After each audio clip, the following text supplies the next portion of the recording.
introduce myself. Who knows what dastardly crime might perpetrate next? He's a very clever arch criminal who must be put away. Another innocent victim I don't of know. suicidal maniac.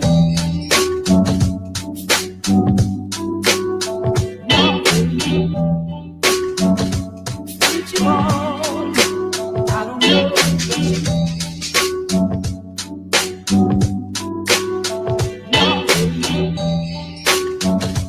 Did you want? I don't know.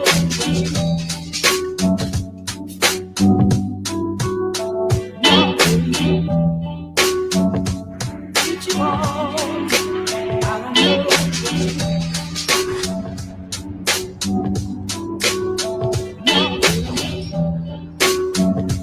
Did you want? I don't know. But I'm so in love with you, baby. Allow me to introduce myself. Who knows what dastardly crime might perpetrate next? He's a very clever arch criminal who must be put away. Another innocent victim I of don't know. suicidal maniac.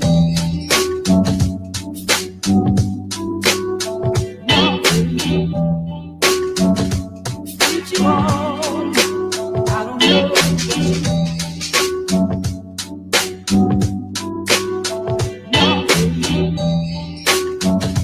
Did you want? I don't know.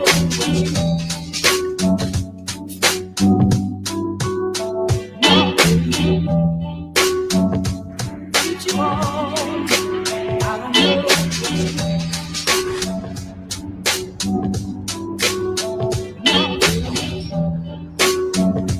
Did you want?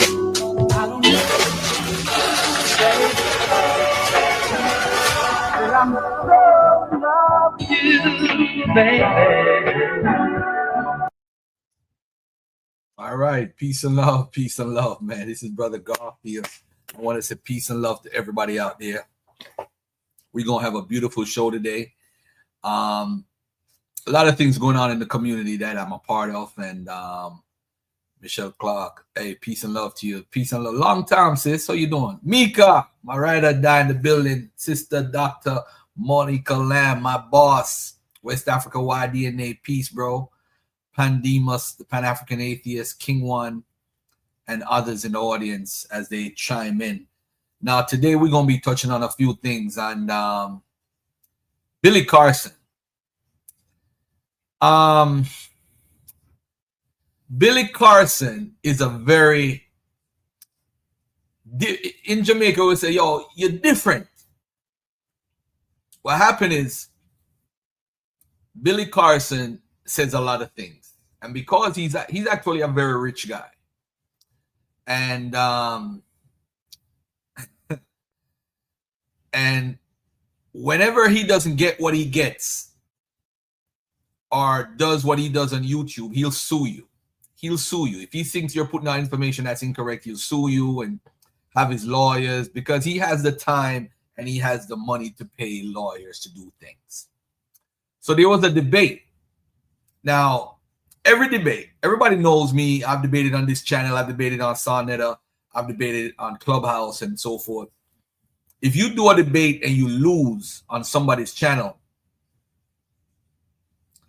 you have the right to call that channel and say, listen, by X, Y, and Z laws, I don't approve. I no longer approve of me being on your channel. You can do that.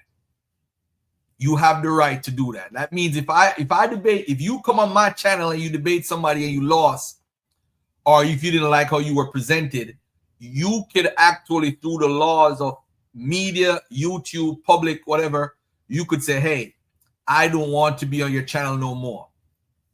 Like with Sonetta, right? If I want to, I mean, there's a lot of changes with his channel recently. People have been calling me and telling me and all that stuff, but who cares? But if I reach out to Sonetta and say, listen, I do not longer give consent to be on your channel, I have the actual right to do it. So this is what I'm going to do. Whenever we have a debate on my channel, and I'm supposed to have a debate, this guy put $5,000 up, I put $5,000 up. We're supposed to debate if Ezra rewrote the entire Torah, entire Bible, Hebrew Bible. the Tanakh. And he said he's gonna put $5,000 on $5,000. We was gonna do it on my channel for free because we already have the money for the debate. So what I'm gonna do when people come on the channel, if it's some funny folks, I'll be like, listen, I want you to say you give consent for being on my channel. But on the other hand, he could change his mind. So this is the tomfoolery about the whole thing. I want my image and likeness scrubbed from your channel. Shout out to Stoic, man. My peeps in the building, man. Much love, much respect, man. Black power in the building. So this is what I say, right? Is Billy Carson doing this to intimidate people because he doesn't want the information out, or he was just totally embarrassed by what happened and he don't want it on the channel? So I'm going to put it on my channel because I'm doing what's called commentary. All right. Now, let's check this out for a minute. And let me do this. Fair use warning. All right. Now, Billy Carson, to me, is extremely pseudo. I think he's probably a cool guy. I've done business with him in the past. I didn't know that was him until I showed him I have his social security number. Then he's like, oh, we've done business together. But let me say this. We have to be, let's be fair to Billy and let's be fair to the Christian, because Christianity is fighting for its life. I don't know why. Kwame, because Christianity has the best game in town. They have the best game in town. For 2,000 years, they've been telling people this guy's coming back. He ain't coming back. No disrespect to my Christians. He's not coming back. It's the best game in town because you've been waiting for 2,000 years for somebody to say that he will come back quickly. It's the best game in town. The Muslims came with the whole rumors of 77 virgins. If you accept Allah and His messenger, you go to the hereafter. They came with that, but that still didn't conquer Christianity. Because you know, mad dudes are joining Islam because they talk about, yo, we gonna get them 77 virgins. Let's go get them virgins. And by the way, if anybody want to join the panel while I'm doing commentary on Billy Carson's video or anything. All right. But other than Billy Carson, so I'm saying to all my Christian family, you don't have to sell Christianity to anybody. It's the best game in town. When you die, you go to heaven. You could repent for any sin that you're doing tomorrow and still get a chance to go to heaven. There's no better game in town. You don't have to sell it. It sells itself to the public. But what happened is some people got tired of waiting. It's been over 2,000 years. What are you going to tell us? All right. So now, the other person we're going to talk about now, Dr. Michael Brown. For those who don't know who Dr. Michael Brown is, and I put 69 God because that shout out to Hakah is shout out to me because that was a funny ass clip, by the way. Hakah had, made a video about Dr. Michael Brown. And by the way, you know, when I play videos on my channel, I've never watched the video before. He called him 69 God. So that's why I put it in the topic. No disrespect to Michael Brown. I just thought it was funny.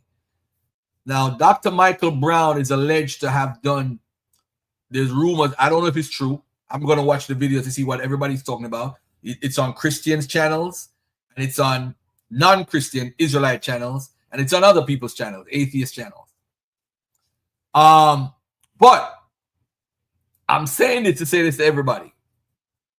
I don't know what happened. I don't know what's true. When I play Hakah's video, that's the first time I'm going to hear what's going on. I saw my brother Alton Johnson do a video on it. He's a Christian, and Michael Brown is a Christian. So let's see what happens.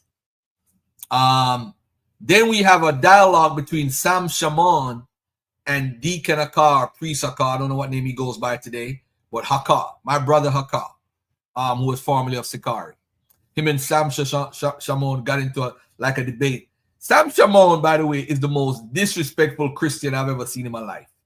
He calls, here comes this girl. He calling Hakah a girl and all that stuff. I'm like, wow, he's worse than everybody else out there. All right, so we're going to get into that. Then I'm going to go to an oldie but goodie. Dr. Eric Mason, one of my favorite pastors, his top 5 dead or alive. And another one of my favorite pastors, Pastor Damon Richardson, breaks down Deuteronomy 28. All right. And let me say this to everybody that's watching. Everybody has their biases. My bias is the Bible is just a storybook and a guide for you to live by for specific people. I don't believe Jesus is coming back. I don't think Moses is coming back. I don't think any God is like a puppet master over the world saying, hey, let these people suffer, and then when on the day of judgment, I'll free them from the suffering and they'll live forever for whoever was following the practice of the law. I do not believe that at all. I do accept Jesus as a historical person. I think the probability of him being a real person is highly likely based on the information that we have today. If you don't believe Jesus existed, that's your prerogative. I don't care. It don't affect me one bit. All right? I believe he's a real person based off of the information we have available, or what we would find out about anybody in the first century anyway. Some people believed he was the Messiah. I don't think the majority of the Jews thought that. And that's that. You could read the Talmud. You could read different writings of the people laughing and mocking Jesus to show that the majority of the Jews did not, or the people at the time in the Levant, did not believe Jesus was the Messiah. But it spread because people started dying for what they believed in. So that's what we have. All right. Now, next.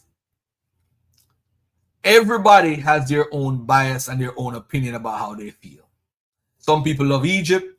Some people love the Moorish Science Temple. Some people love the Nation of Islam. Some people love Farrakhan. Some people want to be an Israelite. I'm saying, listen, man, pretty much all of this stuff is made in America. And it's a part of the greatness of the African-American experience and how the African-American or the black folks in America have influenced the entire world. Even the first Rastafarian movement with what's his name? What's the first Rasta? What's his name? Leonard Howell.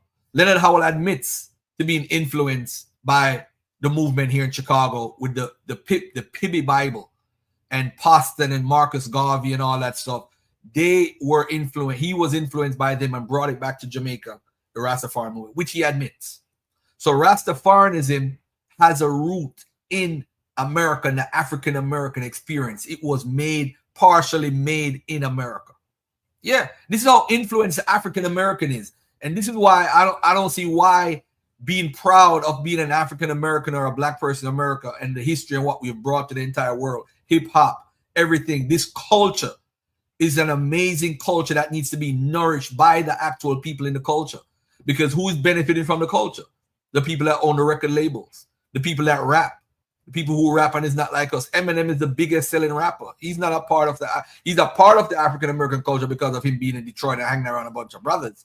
But as far as him being a part of the culture, as far as being a European-based person instead of a black African person rooted, it shows you how much people benefit from the culture.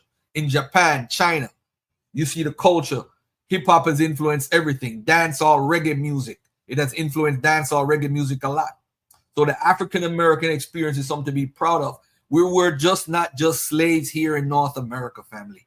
We built things, we invented things, we did a lot of things. I'm saying we in the spirit of blackness. That's why I said we, because I wasn't born here.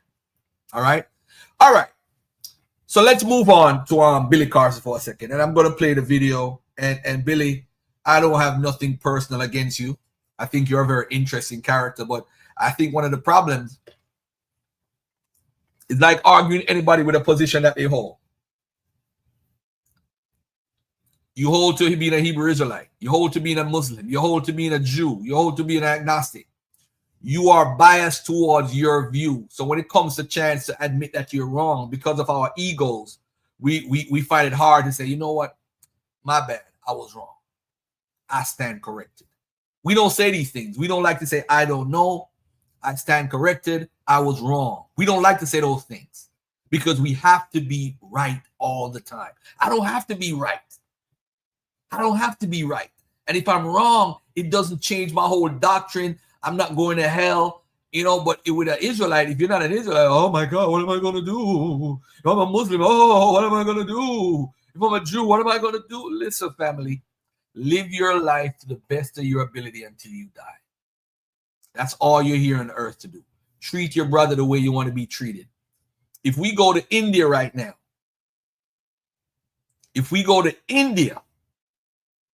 There's people arguing about Krishna and their version of who God is. It's the thought. Everybody wants to know what the unknown is. The unknown is how did the world come about? How did life begin? So what science does, science try to answer this through the natural ways of how life is and how the world works. Quantum mechanics, evolution, all these things people are studying to try to come up with answers to how this happened. How are we 99% or 96% similar in genetic makeup as the monkey or the ape? How is it all humans are 99.99% the same? Black, white, red, yellow, and blue. But yet still we have divisions based off of skin tones and phenotypes. How is that possible? Oh, you don't marry that white girl. Don't marry that black girl. Don't marry this. Don't marry that. We are divided based off of phenotype, skin tones, and our understanding of the world. Muslims believe if you accept Allah and his messenger, you are bound to see the hereafter, even if you're a Christian or a Jew. But if you don't accept that, you can't see the hereafter if you don't accept Allah and his messenger. For Christians, if you don't accept Jesus Christ as Lord and Savior,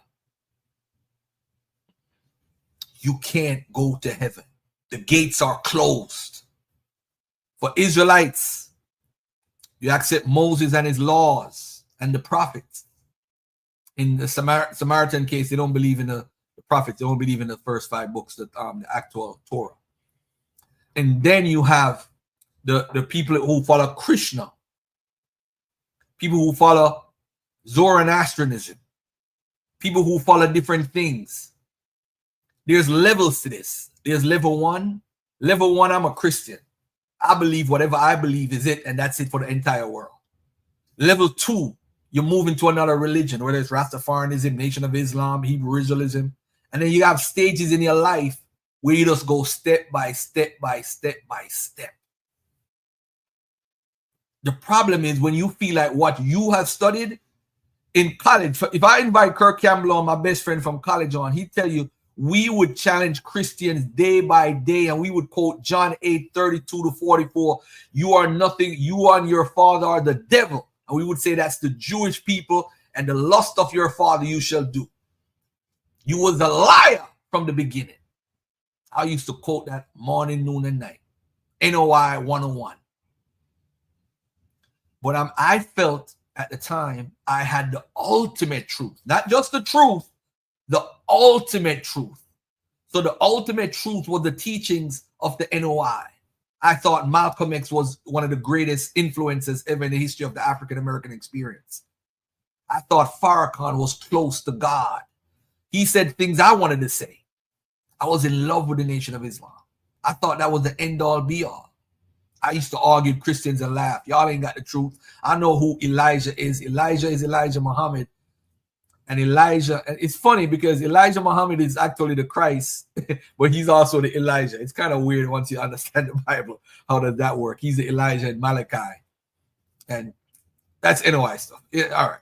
But it just seems to fit what the Bible was saying because I was searching for the unknown. Searching for the unknown. I went to the slave theater. I saw all these people. All of them hated Farrakhan. They didn't care nothing about the NOI. The Nation of Islam is gathering 1 million people to Washington so that they can all be locked up, and they made up camps. Bobby Hemmett was saying they made up concentration camps for black people in Washington to capture all the 1 million black people, and Farrakhan was a part of the conspiracy. Craziness. I would sit down and listen to this and like, oh shit, for real? It's crazy. And then you had the Phil Valentines. I was a big fan of Phil Valentine. He had the Brooklyn Magic. Brooklyn Magic. I love Phil Valentine. Y'all know Phil Valentine now when he's just way out there. I knew him when he was way out there, but he was not known as much. Bobby Hemmett slept at Carroll Street. For those who don't know, Phil Valentine had a home at Carroll Street in Brooklyn. And they would have what's called the Gathering of the Masters. My brother Simon does the Gathering of the Masters now. But back then, Bobby Hemmett would speak for 8 hours. I would go to sleep, fall asleep, wake up, he's still talking, go back. I mean, like, it was just crazy. And in the meantime, share the show. Text 10 people you know and say, listen to this show. This is a very good show today. All right? All right. So let's go to the first video. Billy Carson. Let me see which video should I play. Let's do Billy Carson gets destroyed by What Do You Mean? What Do You Mean is a big Christian channel. So let's check it out and see what happened here.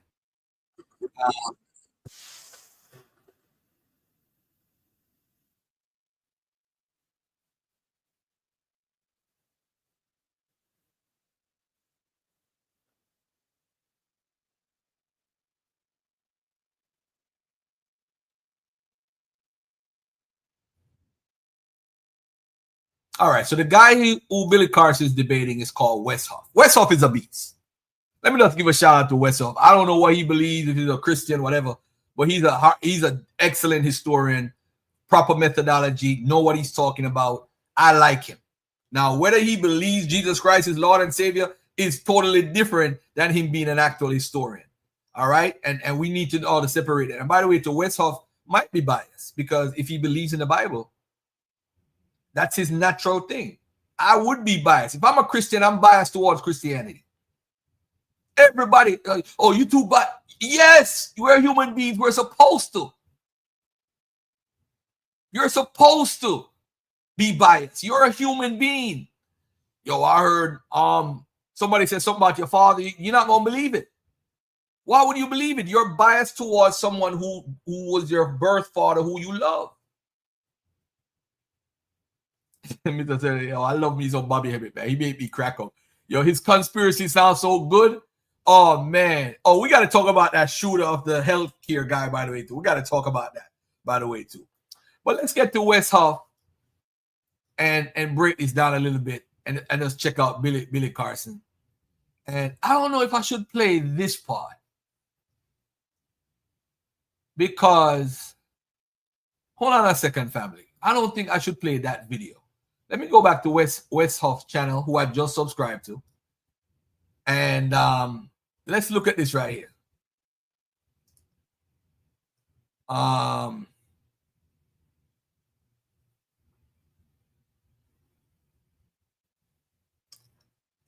Hold on one second, family. Let's do this.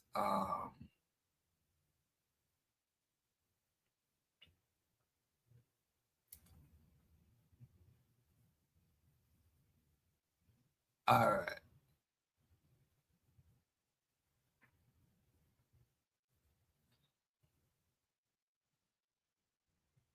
You know what? Not this debate. I think I'm going to go to What Do You Mean?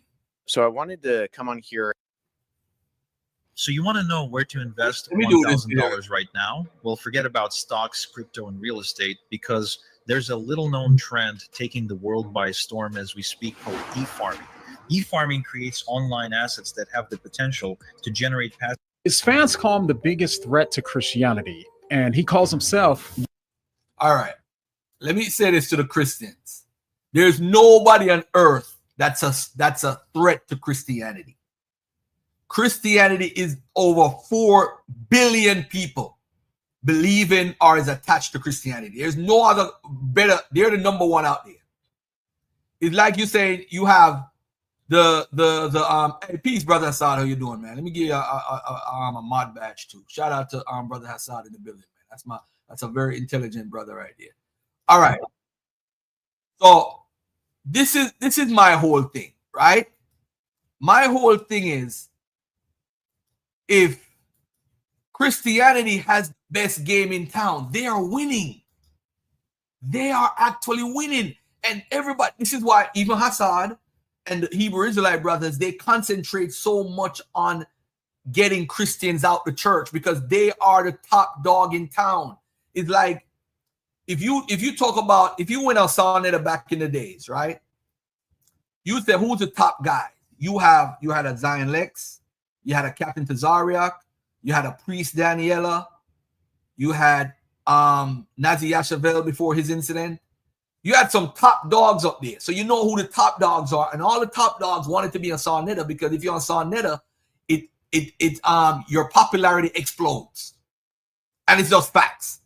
Sarnetta was the top game in town, and everybody wanted to be on Sarnetta. Sarnetta didn't have any competition.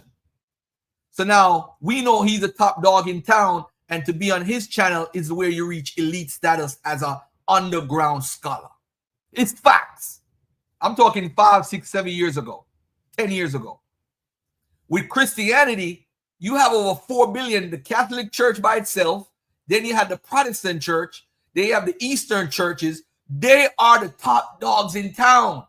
You don't need to sell Christianity. The game is you accept Jesus Christ, even if you're a homosexual, you have the chance to enter into the hereafter or heaven. It's facts. Now, Billy Carson, the problem is pseudo-wisdoms is very rampant, not on a large scale. It's not as large. Watch this now. But 4 billion, you have and then you have 1 billion Muslims. Then you have over 750,000 Jews. So that means almost 6 billion people out of the 8 billion people in the world is attached to the Bible. Hebrew Israelites number, I don't know. I don't want to do the number, the whole ADL snitch type thingy. But they're less than 1 million people. They're not in comparison to Christianity as a level. But the brothers study scripture better. And I'm going to say this not because Assad is here. They study the scripture better than the average Christian. You need PhDs to challenge these guys. You can't have no normal guy debate the Hebrew Israelites because they know the scriptures very well. They study the Old Testament. Christians on a whole, 99% of Christians who are regular people out there don't study the Old Testament. They study the New Testament only. All they know is God is the Most High and Deuteronomy 6:4. That's it. Or Isaiah 45, the Lord my God is one, or whatever it says. That's 45 says, I am God and only him alone, and whatever. The issue now is Billy Carson has a lot of viewership. It's called the art of clout chasing. I put Billy Carson name in the chat. I'm clout chasing because I know a lot of people who love Billy Carson. I did a video. It had over 45,000 views with Billy Carson and the making of the cult. And I had him, Jabari, Nature Boy, and somebody else, Dr. York. And of course, Jabari begged me to take the video down. Take the video down. I'm not a part of a cult. So I took it down because I wanted to do the debate. But I put that shit back up. But I think it's down now anyway. But anyway, Billy Carson is very popular in the YouTube streets.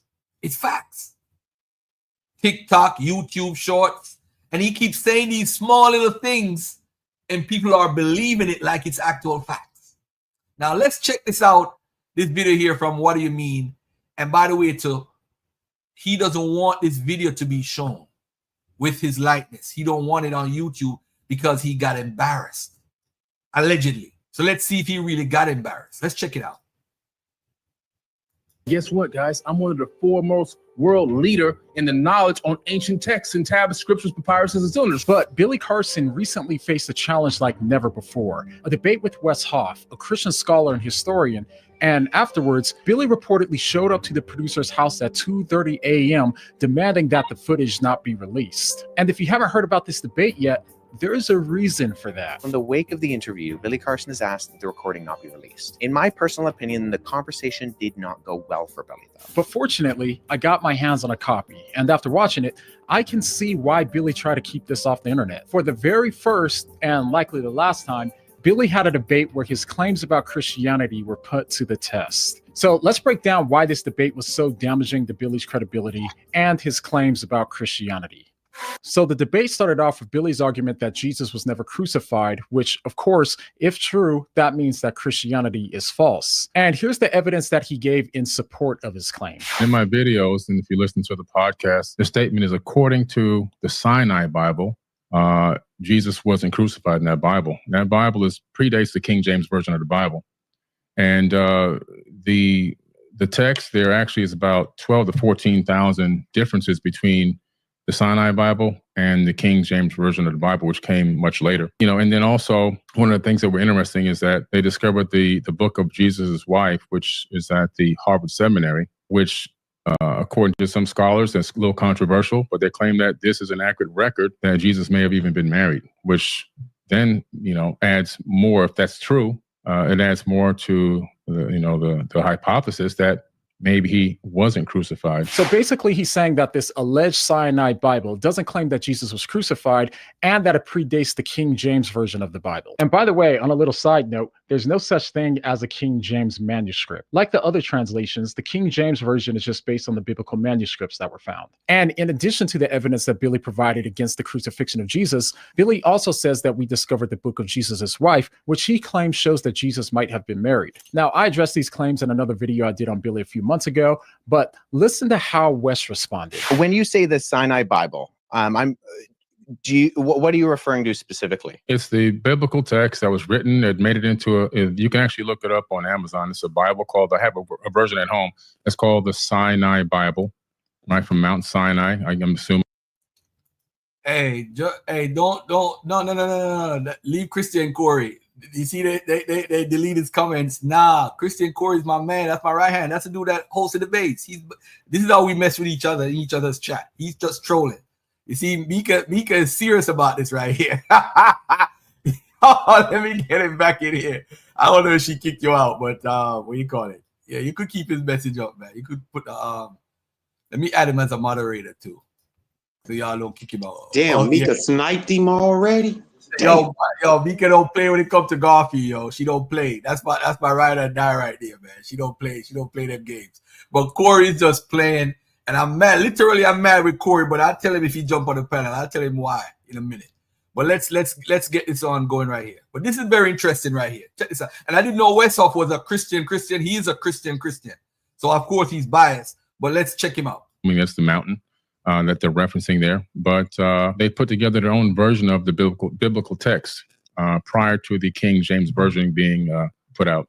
Sure. So when you refer to the Sinai Bible, would you be referring to Codex Sinaiticus, like the codex that comes? Okay. So the reason why Wes is asking him this is because there's no such thing as the Sinai Bible, apart from a title that someone on Amazon gave it for a copy of it that they were selling. But that book only contains the Codex Sinaiticus, which is really bad news for Billy, because as Wes makes very clear. So I work with manuscripts in my linguistic work. I'm an expert on early Christian scribal culture, and particularly in Greek and Coptic manuscripts.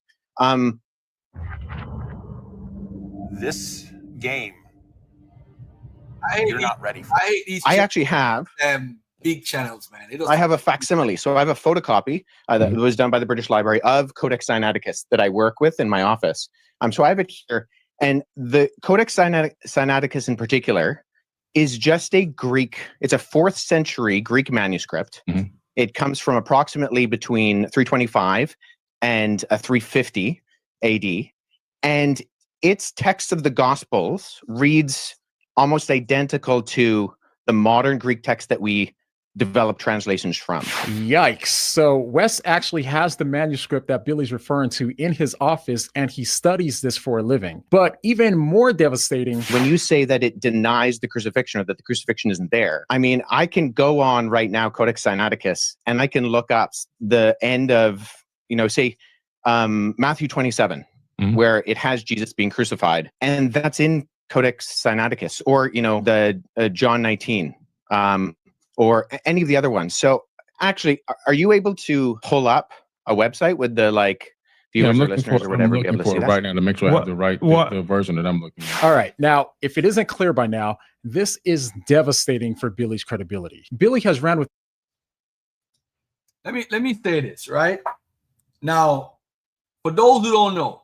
Codex Sinaiticus was found in Egypt, and it's like the oldest version of it's not complete. So I think some of Genesis is missing, and a little bit of Exodus, I think, if I remember clearly. But this is like a complete Bible that they found in the monastery, Christian monastery in Egypt, and it's called, some people, I see it on the internet all the time, the Sinai Bible. They mean the Codex Sinaiticus. So you could go online for free, codexsinaiticus.org or .com, and you could see the translation in English. You could see the Greek, and you could see the English. Now, he's saying that Jesus wasn't crucified in it. I don't know what he's talking about. He must have heard some other pseudo say it and is repeating what the pseudo is saying. So this is the problem that Billy's having, and it's a problem that nobody should want to have, because this is embarrassing. It reminds me actually when me and Lions of Israel had a discussion on Sarnetta, and they was bringing out facts, and I had to pull up my phone and show them how the information was wrong. It's on the spot. This is the worst thing for a debater. You getting dismantled live on the screen on a video in front of the whole world. I wouldn't want nobody to see this. Take it down. Threaten him for a lawsuit. I choose not to. Boom, boom, boom, boom, boom. Let's listen some more. Sabio, I don't know if you want to chime in. You want to chime in, bro? I watched three people. I watched who was it? Was that Simon Dad? No. He was drunk breaking down Billy Carson video. Professor Dave. I watched Professor Dave breaking down. I was hollering. Professor Dave was getting drunk. He would take a drink every time he said something pseudo. Bruh, Professor Dave was messed up, and I watched these two. Yo, Billy Carson needs to be stopped. No. You need pseudo so we could make videos and laugh. No, I am for the pseudo. Let me just say this 100%. Without the pseudos, there's no Q Butter. Q Butter in the chat laughing. You right. You right. We do need the pseudos. You right. We need the pseudos so we can have content to laugh at. So we do need them. But anyway, Billy's he's sophisticated though. Yeah, he's a different type of pseudo. Like he takes shit from everywhere. Anunnaki, the Bible, the Sumerian. He take it from everywhere and he put it together. And smiling because he be getting that Sumerian stuff wrong too. But anyway, let's hear some more of this stuff. With this claim for years until West decides to ask Billy to pull it up online so that way they can verify it together. And then Billy says that he wants to make sure he has the right version. But I'm not even sure what he means by right version, because there's only one version, the one that Billy has referred to countless times over the last few years. And by the way, you don't have to take West's word for it. You can go to codexsinaiticus.org right now to view it yourself. And if you do, you'll find that it's virtually exact to the Bible that we have today, which is why you won't find a single scholar on the planet that agrees with Billy or has any idea what he's talking about here. So now that Billy is really in the hot seat, let's hear how he responds. On the text where I was referencing, actually, I was misquoted. I misquoted there. It's the Gospel of Barnabas. Okay, now let's be charitable. So it is certainly possible. So this is what a pseudo does, family. A pseudo, hold on there. This is what a pseudo does. A pseudo will try to respond instead of saying, remember what I said at the beginning of the show? 3 things we don't say. I don't know. My bad, I was wrong. And what was the third thing I said? I stand corrected. We can't say those things as humans.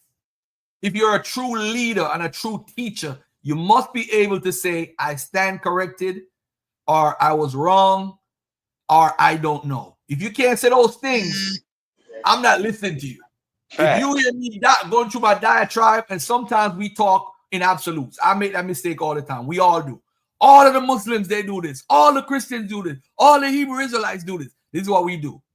All the atheists do this. All the agnostics. Everybody knows this. No, they don't. Stop lying. It's not lying, but we all make that mistake and talk in absolutes all the time. You know? Yeah, we do. All the scholars say this. All the scientists say this. All the anthropologists. No, they don't. It's not true. The majority might agree. It's like evolution. Most biologists agree about evolution, but not all. That's just facts.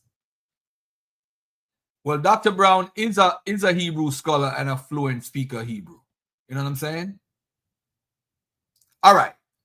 Yeah, and by the way, too, I've been wrong in the past, and if I'm wrong today, I will stand corrected and say I'm wrong.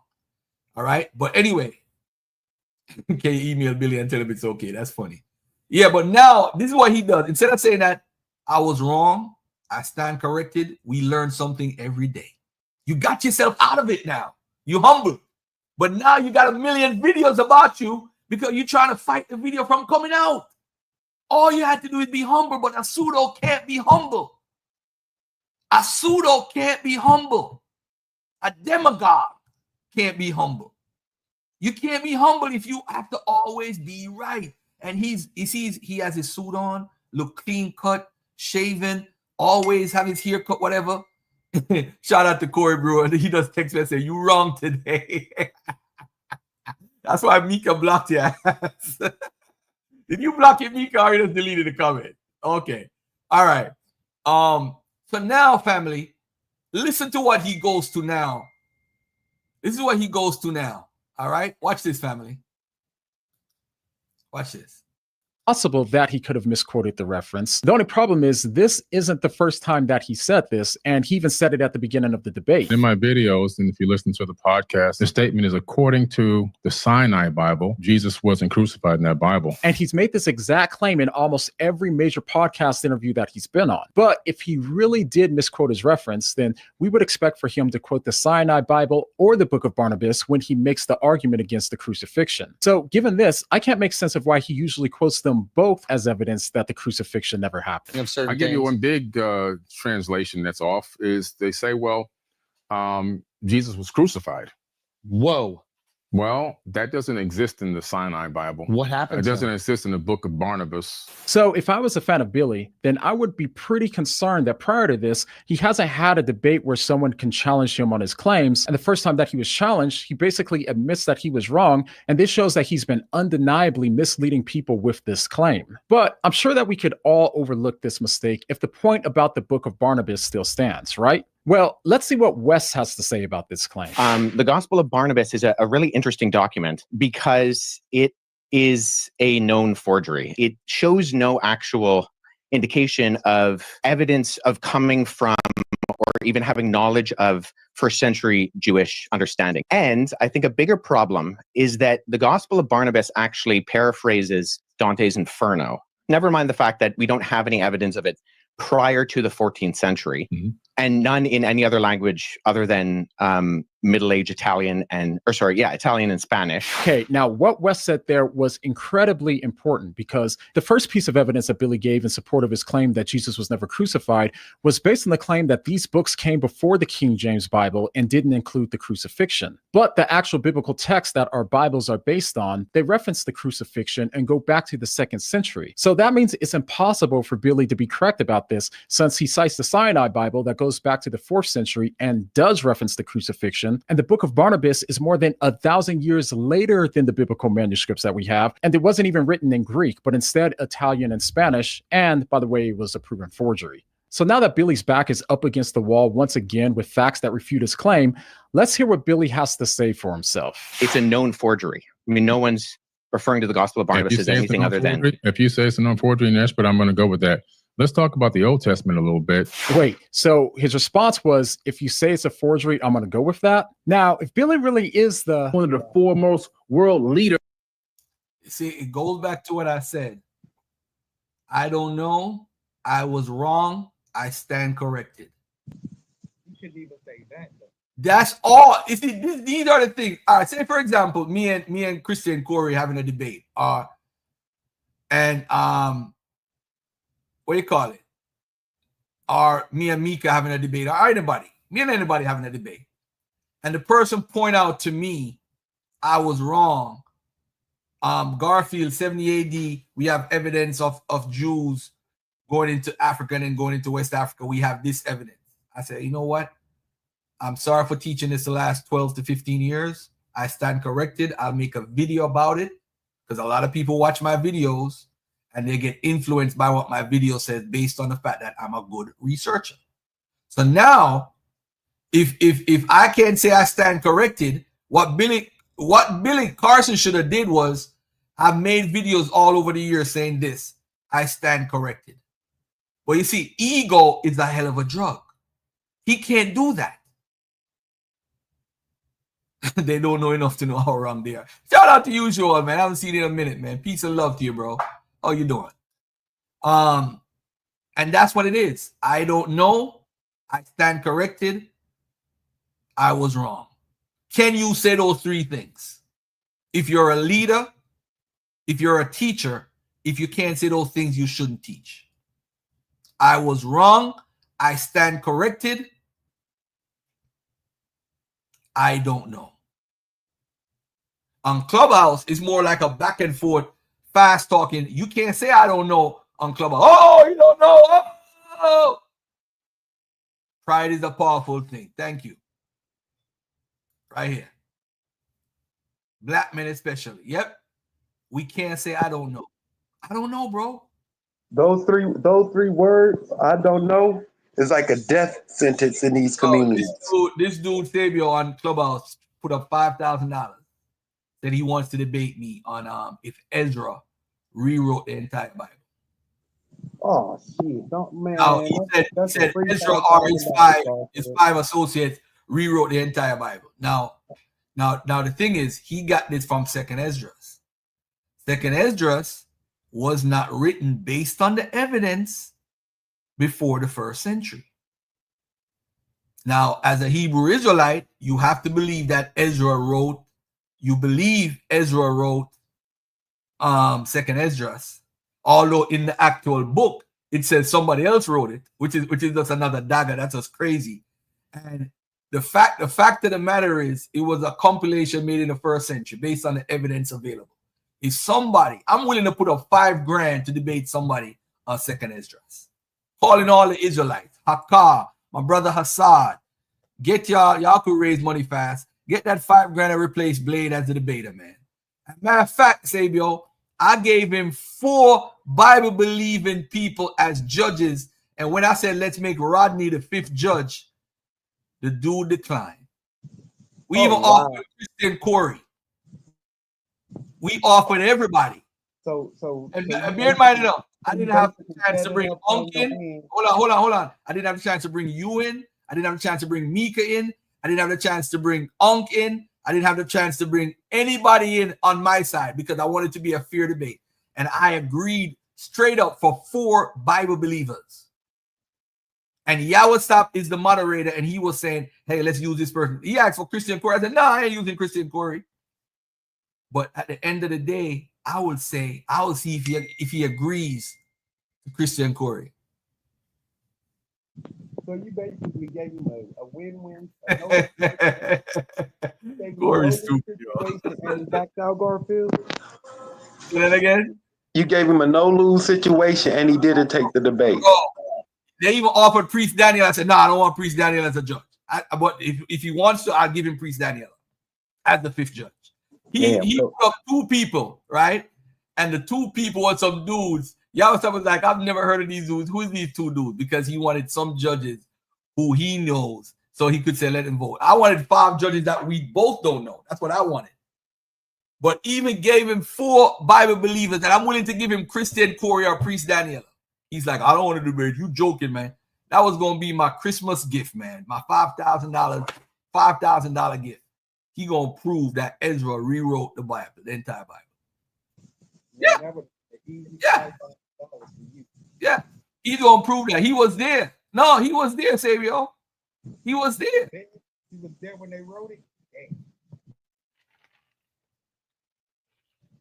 Well, that's irrefutable evidence. Let's get back to Billy. You can't refute that. He was there. Mika, Corey said he finding a way to try to flag your channel. Corey's stupid. Oh man. But anyway, share the show, like the show, text 10 of your friends. And by the way, as far as debates, this is how I'm gonna do debates as of now, man. We both gonna raise money and debate each other.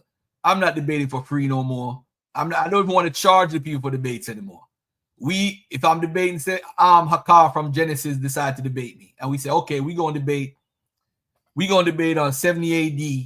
Did the Jews go into West Africa after 70 AD? Did they run into West Africa? Is that facts or fiction or whatever we decide? We both raise the funds and say the winner takes all. That's how I'm gonna do it. Get judges. You bring 2 judges you like. I bring 2 judges, and we bring a 3rd judge that nobody knows. We pay that person 10% of the proceeds. I say you be the 5th judge, so we have balance, and we just do that. That's it. Because you know what? Hakah studies a lot outside the Bible. Hassan studies a lot. These brothers put their time and work into studying. I study a lot too. We get compensated. So the people should watch the debate for free, and we get people to compensate us before the debate. That's it. And whatever we raise, we double it. If you raise 4,000, I'll put up 4,000. And the winner takes the all. Winner takes all. That's it. So we have something to debate about. You know what I'm saying? The people gonna watch it. Hakah versus Garfield, or Gorilla versus Garfield, or whatever, you know. And it would be fun. We have Christian Corey moderate. Now, you see, I give the Israelites everything. I let them moderate. I let them be judges. I'm fair when it comes to debating Israelites. I don't know about everybody else. I gave this dude 4 Bible believers. 4. And what happened? The dude still refused. Blade, you are a punk. I just want to say it publicly, and I'm going to make a whole room about you on Clubhouse. And you're going to be mad, but it is what it is. You are a runner, and shame on you. I gave you 4 Bible believers. 4 Bible believers. With Yahweh Sap's approval. Yep. And the dude ran. But anyway, back to this video here. In the knowledge on ancient texts and tablets, scriptures, papyruses, and cylinders. Then we would expect to at least hear some response to what Wes said, since Billy's claims about Christianity quite literally depend on those facts being wrong. But sadly, it seems that Billy didn't have a response to the facts that Wes pointed out. He instead tried to move to the Old Testament, but Wes wasn't going to let him off the hook that easily. He wanted to make sure that they first discuss Billy's final piece of evidence that he gave in support of his claim, and that evidence was Jesus had a wife. If you say it's an unfortunate expert, I'm going to go with that. Let's talk about the Old Testament a little bit and leading up into the New Testament. Well, hold on, because do you mind if I address the gospel of Jesus' wife? Sure, go ahead. What was her name again? I'm like trying to write notes like I know what I'm doing, but I'm just curious. So the gospel of Jesus' wife doesn't actually mention. So oftentimes what happens is that the text of the gospel of Jesus' wife is kind of paralleled with the gospel of Philip, which mentions that that Jesus would kiss Mary Magdalene on the mouth. The reason we know it's also not legitimate is because we can tie it directly to not copying from an ancient text, but actually copying from an online version of the Gospel of Thomas in a PDF form. And the mistake on that PDF form was copied into the text that was borrowed in the phraseology of Jesus' wife. All right, so yo, Westhoff, this dude is a beast. Who's this Westhoff dude? I've never heard of him. This dude is a beast with it. So that means that if you go on the internet right now and just Google, did Jesus have a wife? You're going to see videos with millions of views, because we get sucked into pseudoisms. The pseudos are winning. I keep telling y'all, the pseudos are winning. They are winning. They are winning. Whether you want to admit it or not, they are winning because of YouTube and the internet. There's no limit. There's no fact checkers. The only time there's a fact checker is when there's about a vaccine involved. There's no fact checking for information on YouTube. Like, oh, you're putting out wrong information, sir. We're going to put your channel down. Nope. It's freedom of press. You could say anything you want on a public platform. Anything. Don't make it true. But if it sounds good enough, it will gravitate to the pseudos, the people who love pseudoisms, and they say, oh, boom, boom, boom, boom. It's just like the whole thing with the Russia and the icons. I'm still studying that, but it's foolishness. Just because the Russians might have icons that are dark, that means those are the originals from the 16th century. Oh, that's how they really looked. I don't think any Hebrew Israelites don't practice a methodology that is sound. Some people just gravitate to what they like because it's bias. They're black. See, look at that. Boom, boom, boom, boom, boom. It's like the whole thing about what Priest Daniela teaches about the whole Oliver Cromwell, and they destroyed everything because the black images. What about the 25,000 images that are online right now that they recovered from when they were destroyed? And you don't see the black images there. What are you talking about? I bet you Priest Daniela won't teach that. I bet you Hebrew Israelites won't teach that because it goes against what you try to teach. Everybody was black. Boom, boom, boom. Constantine's mother is black. This is what they teach. So there's no sound methodology. It's all about, I want to make everybody black because emotionally you're attracted to that. You see, I say that the ancient Israelites weren't black, they weren't white, because they didn't talk about that. That's anachronistic, but they had different phenotypes and different skin tones. That's what I teach. I teach that for the Egyptians too. Everybody thinks because you're born in Africa, you have to be a fucking African as far as a black person like the brother on the screen or me or whatever. We got to start looking at it from a scientific level. And if I think if the Hebrew Israelites had somebody like Divine Prospect right through, there would be a more sound organization, because Divine Prospect follows a methodology. I mean, I might ultimately disagree with him, but he's very hip to a lot of scholarship, and he's not into a lot of the color games, although he does think that they were like skin tone and whatever. But at the end of the day, he's very sound. I'll give him that. He's extremely sound. I disagree with him on a few things here and there and whatever. But he's very sound at times with his methodology. Very sound. All right.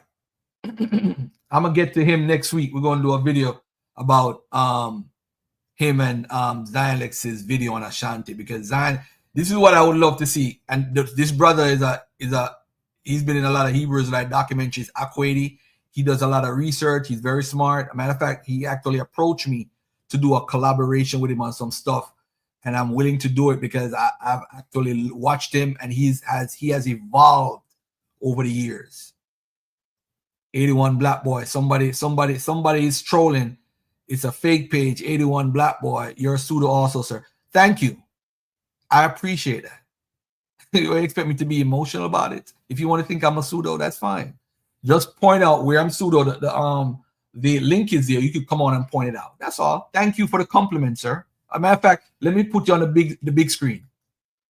Anytime you see somebody with a profile and you don't see no picture, that means they either made it up just now just to troll me in the chat. It's a new page. If you click on it, there's nobody there. There's no videos. As a matter of fact, let me click on it and see if I see the videos. I bet you there's no videos. I bet you he don't even have a channel. Go to channel. Let me go to his channel. 9 subscribers. Okay. Oh, he plays the living experience. All praise to Yah. 80s baby. Oh, he's an Israelite. That's an Israelite. Yeah, that's an Israelite. Yep. But it don't matter though. If I'm pseudo, I'm pseudo. All right. All right, let's get back to Billy Carson though. But Billy Carson, ladies and gentlemen, this is embarrassing. So he wants to rush to the Old Testament after. Oh man, yo, Westhoff is I gotta interview Westhoff. I gotta interview him. What Wes is saying here isn't some sort of claim that's hard to verify. You literally can't Google Jesus's wife without seeing tons of articles explaining exactly how all of this went down. This alleged inscription about Jesus's wife wasn't copied from an ancient text, but instead from a modern PDF of the Gospel of Thomas that had an error in it, and the forger accidentally copied the same error. So it's true that Harvard was initially fooled into believing that it was legit, only later to clarify that it was a forgery due to the reasons that Wes brought up. So unless Billy literally doesn't do any research, there's no doubt in my mind that Billy's aware of these facts. So the real question is, how is he going to refute these facts and respond to the claims? I don't know anybody in the field of papyrology, paleography, historiography, who actually refers to these documents as being legitimate. That's fair enough. I can respect that. So let's go into the Old Testament a little bit. So once again, Billy has no rebuttal and is trying to pivot to the Old Testament, despite him going on every major podcast telling people that this is evidence that Jesus had a wife. And just so we're all on the same page here, at this point, Billy has given 3 arguments that undermine the credibility of the Bible and the faith of Christians. His first argument was that the Sinai Bible doesn't mention that Jesus was crucified and that it came before the King James Version. But in reality, not only is there no such thing as the Sinai Bible, the codex that he's referring to does mention the crucifixion and is virtually exact with the Bible that we have today. All right. Now, let me stop the show for one person. This is my guy right here, right? And let's look at this for a second. He says that Second Esdras is not considered pseudepigraphia, all right? So I put it in my computer. Second Ezra, is it pseudepigraphia? This is what AI came up with. Yes. Second Esdras, also known as Fourth Book of Ezra, is considered a pseudepigraphical text, meaning it is a work falsely attributed to a biblical figure and is not considered canonical scripture in Judaism or Christianity. All right. Now, let's go further. This is biblical literature in Encyclopedia Britannica. So this is like the consensus on the issue. This is not Garfield now. 2 important apocalyptic pseudepigraphia, 2nd Esdras and the Apocalypse of Baruch. So I'm not going to argue with you. I'm going to let the scholarship and the consensus argue with you. You said it's not considered pseudepigraphia because that would change your belief in the book. Again, bias research. You see, all I got to do is Google it and go to where scholars are agreeing. So the majority of scholars agree with me.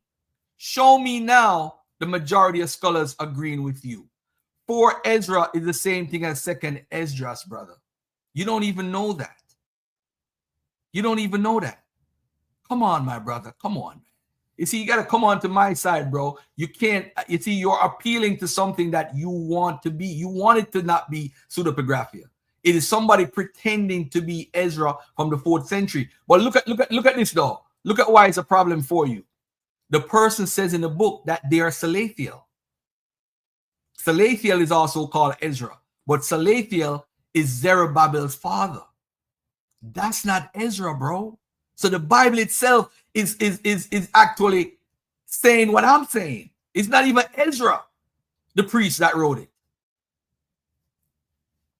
Is he willing to admit he's wrong? Is he willing to admit he's wrong? Watch this. Is he willing to admit he's wrong? If I'm wrong, I would say, yo, you know what? You're right. It's not a pseudepigraphia. Yeah, here we go. The Billy Carson fans are coming out. Y'all better run for it. Yo. All right.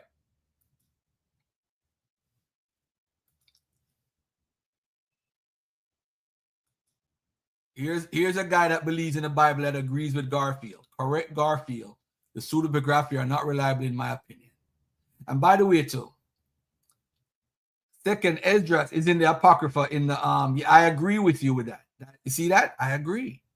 But it's considered pseudepigraphia because the person is pretending to be somebody who they're not. Ezra.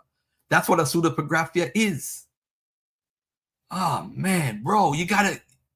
You see, because 2nd Esdras is essential for your belief, so you can't say Garfield right. You can't say that. Oh man. All right, let's get back to Billy Carson. The second piece of evidence that he gave was for the Book of Barnabas, which was written in Spanish and dated well over 1,000 years later than the biblical manuscripts that we have currently. And lastly, he appeals to the Gospel of Jesus' wife, which was actually just a small fragment that was a proven forgery. And to make matters worse, Billy didn't have a sufficient rebuttal to any of these claims. So at this point in the debate, Wes has successfully refuted every claim that Billy made with facts that anyone watching this video can easily go verify. So now we're all starting to see why Billy worked so hard to keep this video off of the internet. But after having all of his claims on the New Testament utterly demolished, Billy once again tries to pivot the conversation to a place where he seems to feel more confident in his research, the Old Testament. That's fair enough. I can respect that. So let's go into the Old Testament a little bit. Predominantly from my research. His concessions are weird. Yeah, like he's like, that's fair enough. He's like, that's fair enough. Fair enough. Right. You know what? I stand corrected. I was wrong. Or you just say, I simply don't know. Right. If you can't say that, well, why are we having a conversation? Because for one, you can't admit that you were wrong. Bingo. You can't. You see, this is my issue here. All right. Even with the Assyrian exile, right? With the Bible believers.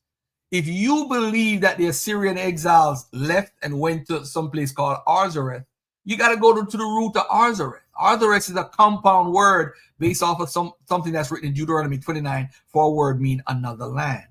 The writer in the 1st century combined both books, both words, and made it and pronounced it Arzareth. Now watch this now. 2nd Esdras, the first 2 chapters are originally written in Latin. Are you telling me Ezra was writing in Latin in the 5th century BC? When does common sense kick in? In the chapters 15 and 16 are originally written in Greek. So you're telling me in the 5th and 6th century, there was writing Koine Greek that wasn't invented yet? Yo, bro, you don't want this work with Garfield. You don't want this. And I'm saying this to my brother Hassad if he's listening on Hakah. 2nd Esdras, remember, originally written in Greek, chapters 15 and 16 in Koine Greek. When is Koine Greek invented? In the 3rd century BC. So Ezra could not be writing in Koine Greek in the 5th century. That's not a straw man argument, brother. That's facts. You can't. So he invented Koine Greek. I don't know if people understand what Koine Greek is. Koine Greek is in between what's called ancient Greek. And what happened is words like Parthenos and all these words had different meanings at this time. This is why the whole virgin thing started, because of the Greek Parthenos, because they translated into the Septuagint. And I'm sorry, they translated into the Greek Bible. And in the Greek, they translated Alma as Parthenos, meaning virgin. So this is where the whole thing about the virgin birth started. It didn't come from no Egypt. It come from the Greeks and the mistranslation. So if nobody said it's dated to the 5th, so hold on a second, my brother. So when was Ezra alive? Hold on. Watch this, family. I'm gonna put you on the big screen. Nobody said it's dated to the 5th century. So when was Ezra alive? Because in the Bible it said the 7th year of Artaxerxes, and in the 20th year Nehemiah asked him to read the Torah. So 438 BC he was reading the Torah to the Jews in Israel, in Judea. So it was the 5th century. Is Ezra, my brother? Ezra is said to have written it in one part and Salathiel in another part. I'm saying to you, if it's not a pseudepigraphia, what is a pseudepigraphia? Pseudepigraphia is somebody pretending to be somebody else and writing in your name. Like Paul, you got pseudepigraphias for Paul. Like 1st and 2nd Timothy is probably a pseudepigraphia. And the pastoral words work in the New Testament. I'm saying to you, like the book, the Acts of Paul or the Gospel of Paul, those are pseudepigraphias. So is 2nd Esdras. Mr. 707, I'm not going to debate you in the chat no more, brother. You could come on. I'll let you speak for 2 minutes. You stop. I speak for 2 minutes. I won't even interrupt you. Everybody knows how my channel is. I let everybody speak, even if they don't like me, even if they're cussing me out. I will let you speak for 2 minutes. Then I speak for 2. Then you speak for 2 until we said, hey, enough is enough. All right. And there's no finished Torah at the 5th century. There were oral traditions. Now he's going into the history. Hit the link. There's no way 2nd Esdras is a 5th century book. It's written in Greek, Koine Greek, and it's written in Latin, the first 2 chapters. Whew. Let's get back to this right here. From the Enuma Elish and the 7 tablets of creation is a lot of in Genesis, a lot of the creation story that comes into Genesis. Not all of it, but because obviously Genesis is a much smaller version of a much bigger story. But it's literally almost word for word from the Enuma Elish. So Billy's basic argument here is that the Old Testament, particularly Genesis, was copied from other ancient texts, and he says that the Genesis creation account it's literally almost word for word from the Enuma Elish, which is an insane claim to anyone who's read both, which is why Wes decides to ask Billy if he's read it before making a really smart move. This is heavy. It's warm. Loads of pockets. I'm impressed with it. This is the best. Have you read the Enuma Elish? Yeah, I've done lectures. Sure. Do you mind summarizing the content of the creation account in the Enuma Elish for us? Now, this was actually a really smart move from Wes, because if you've ever read the creation account in Genesis 1 and 2, I want you to tell me just how much Billy's summary sounds like the creation account in Genesis. Sure. The Enuma Elish is a very ancient text discovered in the Library of Ashurbanipal. And the summary of it is that it really gives us an account, which is crazy, an astronomical account of the creation of our solar system. It talks about planets and moons gaining specific orbits around the sun. It talks about a huge planet named Tiamat, 46 times larger than Earth. Earth didn't exist at the time that this, according to the author of this text, which is pretty interesting. And then there's talks about a nemesis of sorts. In the original version, it's called Nibiru, but in a more recent version, still thousands of years old, the name was changed to Marduk. Marduk is in the Jewish American Library, in the biblical text, in the Torah, and so forth. Very popular figure in ancient times in the religious books and text. Marduk wanted to be the destroyer, so Marduk is the one that during its next orbit towards Tiamat, crashed into Tiamat and destroyed Tiamat. A huge chunk of it swung away, recoalesced, taking the water, land, and organic material, which basically recoalesced as our planet here, Earth. And the rest of it broke up into pieces. Some of it turned into the asteroid belt. Other parts of it were thrown towards the sun, and some were thrown towards the inner Oort cloud, towards the outer edge of the solar system. This planet, or this moonlet that orbited supposedly a brown dwarf, based on the description of it, gained a very strange orbit around our sun. And we have the scientific evidence now also to match with NASA's data, where we see that Saturn and I believe Neptune switch places. Uranus is flipped on its side, and that's more evidence that something came through our solar system in ancient times and gravitationally really tugged at planets here and switched up their orbits and even pulled the axis of a planet on its own side, where the equator is now running north and south. So a little bit of modern astrophysics kind of backs up what this ancient text is saying.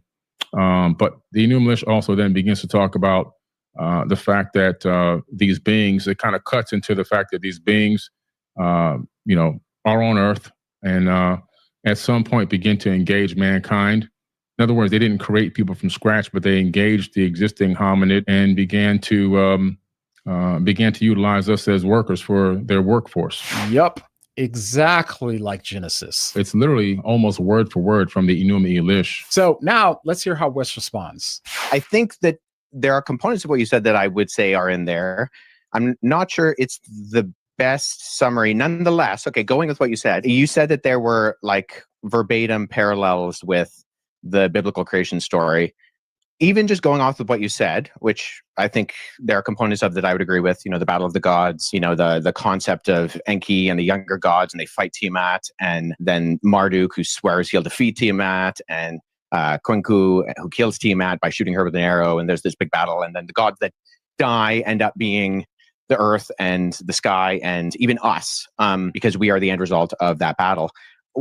I'm just curious, when you say that there are not just parallels, but there's actual copying, looking at Genesis chapter 1 and 2, where the creation story is summarized in the Bible, what are the actual kind of parallels there that you're looking to? Because as someone who's read both, I not only do I not find parallels, I actually, and this is the majority of ancient Near Eastern scholarship with me, think that Genesis chapter 1 is actually an apologetic against documents like the Enuma Elish. So what are the parallels there? So Billy is now in the hot seat once again. Now that he's being pressed to give evidence again, how do you think that he'll respond? So what are the parallels there?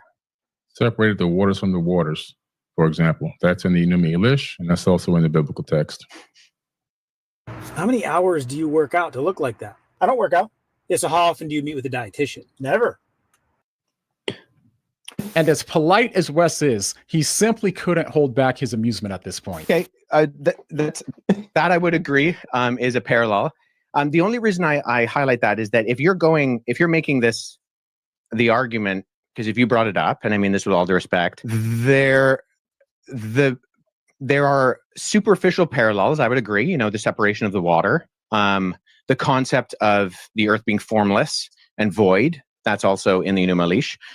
However, I think all the other details, it's the details that make the difference. And if we're looking at not the superficial crossovers, but the actual themes and concepts of what it's saying, you don't have a creation within 7 days. The Bible's not going to take the Enuma Elish and put it into the biblical text. There are certain words that they utilize that let me know that they copied it from that text. Like, for example, what words? Separating the water from the waters, the void, the earth being void. That information is literally just copied over. So it tells you that somebody saw that and said, let me add it to this book right here, or let me add it Sure. to the scripture or this papyrus, because it wasn't a book yet. So initially, Billy said that Genesis was copied word for word, and then he provided part of one sentence in support of his claim, with Wes providing another. Then when asked for clarity, Billy repeats Wes's second sentence back to Wes in support of his claim. And then Billy seems to change his argument to say that there were some sentences that were copied, even though he could only provide part of one, and Wes gave him the other one. So let's go ahead and hear his response to this, and then we'll wrap up.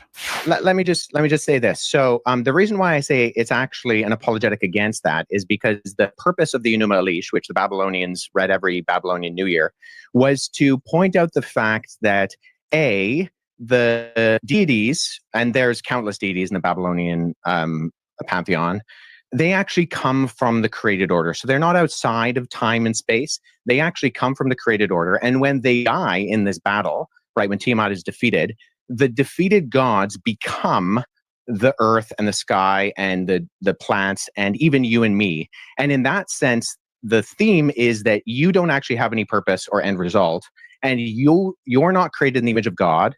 In fact, in the ancient Babylonian system, only the kings were created in the image of God. I would say what we see within the biblical account is that God purposefully creates. There's only one God. He purposefully creates, and then he creates, and it's good. And it continues to say it's good 7 times. And then at the end of chapter 1, just for the thick people in the original audience, it says, and then it was very good. And then he creates humanity, not kings, but simply the humans that he creates in God's image. And they have purpose and meaning, and that instills them with this creation order. And that's not what we find in the Enuma Elish. In fact, we find the opposite in the Enuma Elish, is that the created order is not good, it's a mistake, and that you are not created in the image of God. And there's a reminder that regular people are not created in the image of God. I would say, just with all due respect, the parallels linguistically are not there. There might be superficial kind of concepts that are there, but they're so superficial that we can find them in everything. In the sense of, I'm in an office studio, you're in your office studio. That doesn't mean that that we're the same people or we're even in the same place. Does that make sense? Yeah, but I don't agree with that. I just see if I have all these texts out, there's a lot of different information that you can see. There's a lot of it's been copied word for word into the biblical text. But what's the word for word? In your version of what you believe in, you keep saying that God's a he. Yeah. And so where do you get that from? And once again, Billy failed to provide a response to Wes's fact-based claim and didn't provide a counterclaim before deciding to change the subject. So we're barely even 30 minutes into the debate at this point. And so far, Wes has completely dismantled every single piece of evidence that Billy has brought forth, and the rest of the debate continues to go on just like this. And by the way, there were countless copyright claims being filed to protect Billy to have the videos taken down, but it seems now that there's so many clips surfacing that the videos are now being left alone. So we'll see if this video even stays up, but I think it's now clear why Billy wanted to keep this debate off the internet so badly. He wasn't capable of providing any evidence for any of his claims that he's been teaching for years that are causing people to doubt the validity of the Bible. And if people want to question the veracity of the Bible, then they should do so based on facts. But as we've seen in this debate, the facts overwhelmingly support its reliability. So all in all, this debate serves as a reminder that Christianity is built on a firm foundation, not myths or misinformation. And most importantly, this points us back to the heart of the gospel. Christ really did live, die, and rise again, which is a historical event that changed. Ain't nobody trying to hear that. But even after the debate though, check out what happened though.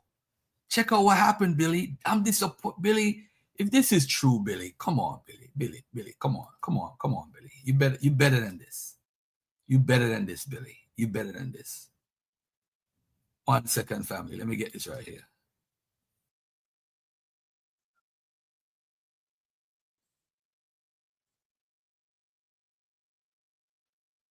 But it's basically we did a stream a couple days ago that bleeped out a bunch of references to something that Billy Carson did regarding another creator. Mm-hmm.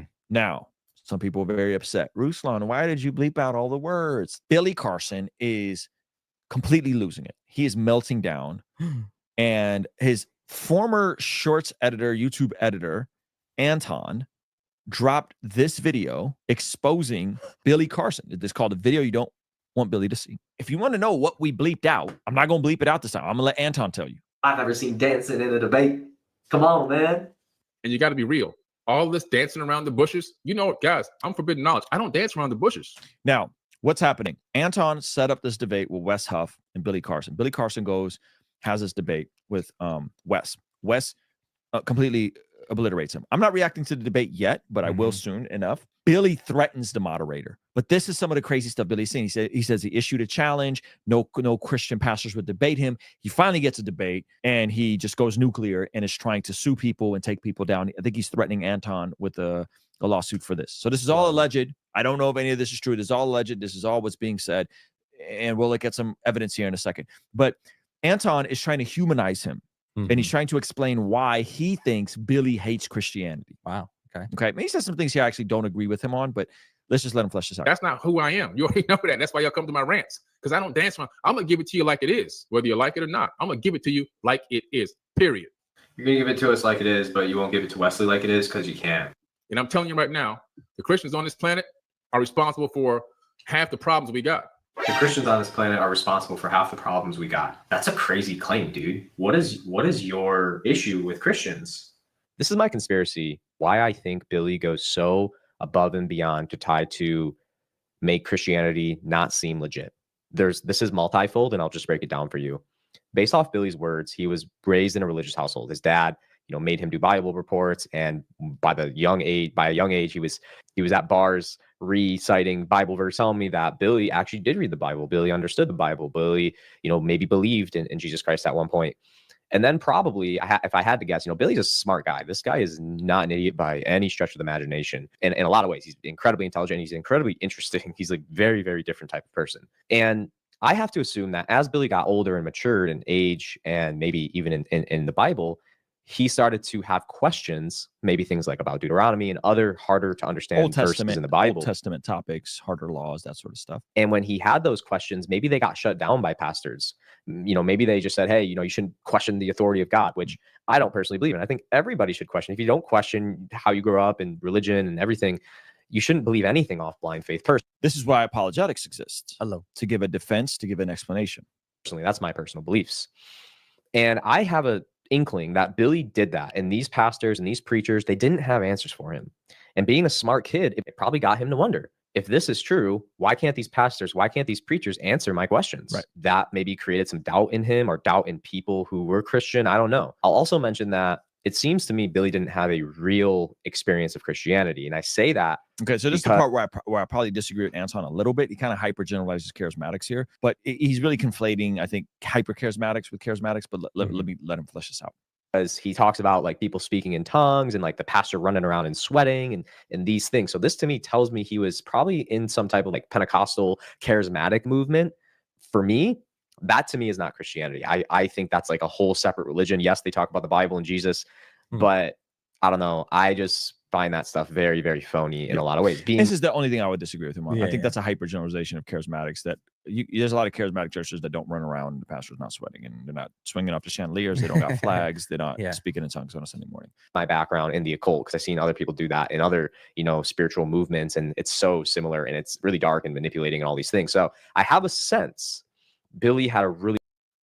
Hold on a second.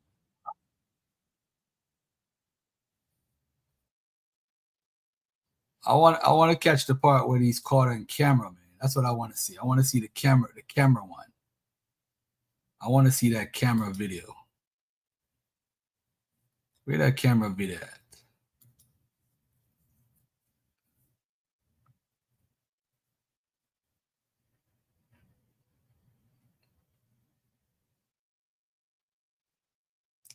What is the guy named Wes Hoff? How's his name spelled? Wes Hoff. Wes Hoff. Let me see.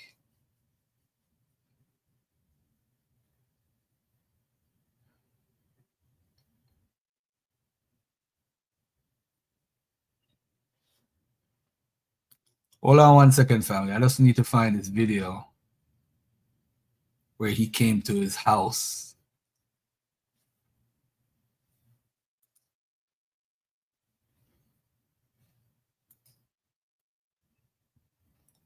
Hold on. Oh, you don't have live videos. Shorts. Let me see the shorts.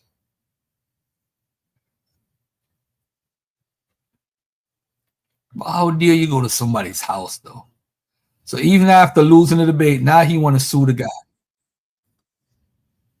This is what happened after the debate. The guy put the video up. So now Billy Carson is suing the guy. This is crazy, yo.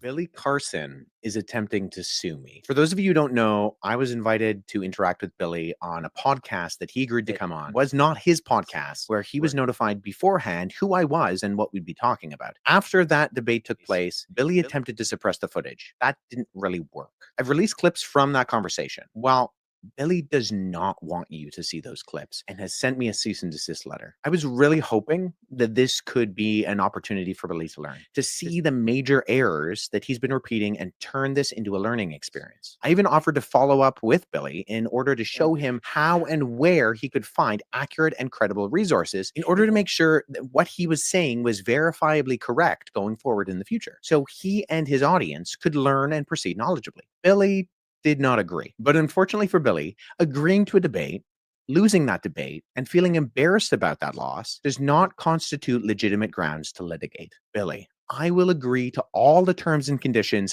of the cease and desist letter that you have sent me if you agree to run it back, sit down with me in person, and have another discussion. This is my formal response.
Version of Clean My Mac has been rebuilt from the ground up. Maybe they couldn't answer his questions and told him not to question authority, that's on them. So Billy grows up and he starts to probably dig and search for answers. Listen to this.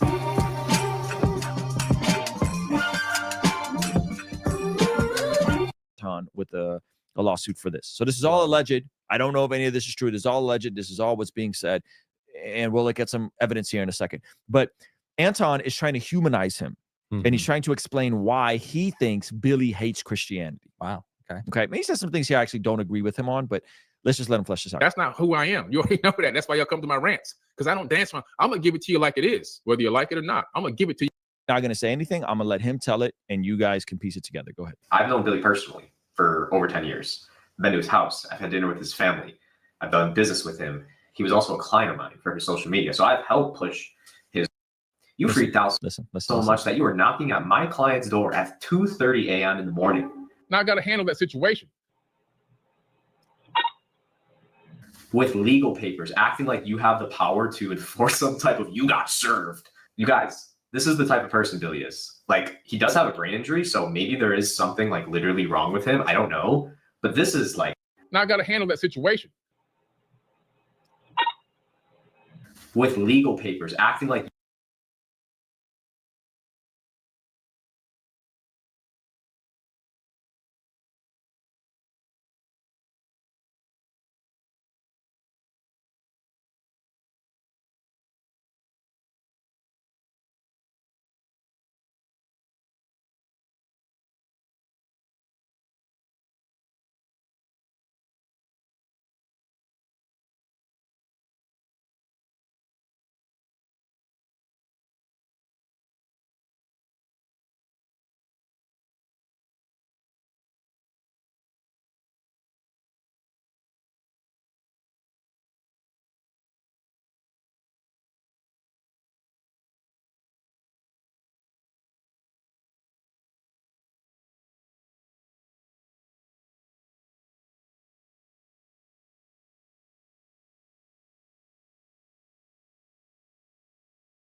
Yeah, I was just showing that that I text Billy and waiting for him to respond. But that's crazy. I just want to say that's crazy. This whole situation is nuts, and we got to do better, family. We got to do better. We got to do better. Definitely got to do better. All right, let me move on to let me play what's his name video, Deacon Destruction video. There's a gentleman by the name of Dr. Michael Brown. For those who don't know him, he debated Gorilla Hebrew and others. He's been calling out the Hebrew Israelites. And he made a video.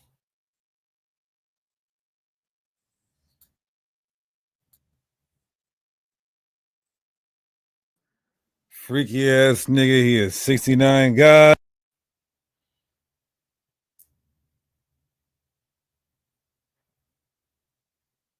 Mic check, mic check.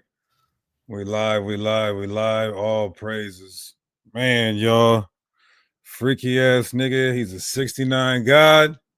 Freaky ass nigga, he is 69 God. Sometimes you gotta pop out and show Man, Dr. Michael Brown accused of freak offs and being 69 God. Dr. Michael Brown, allegations of being the 69 God and P. Diddy freak offs. Hey, run for your life. Hey, run for your life. This is Priest Hakah, aka Deacon Genesis. Back at y'all with another one, giving all praises, honor, and glory to our Heavenly Father, Yahweh, and we do so by Shema Mashiach Yahweh Shah. Beat your ass and hide the Bible if God watching. Now, we're going to get into it today. Dr. Michael Brown, I put a question mark because we don't know how it's going to play out. We don't want to lie, slander, or bear false witness. Could it be that Dr. Michael Brown, the foremost, in his biography, he's known as the foremost messianic apologist on the earth? I have given him his flowers and credit. He's good at what he does, doing his debate ting.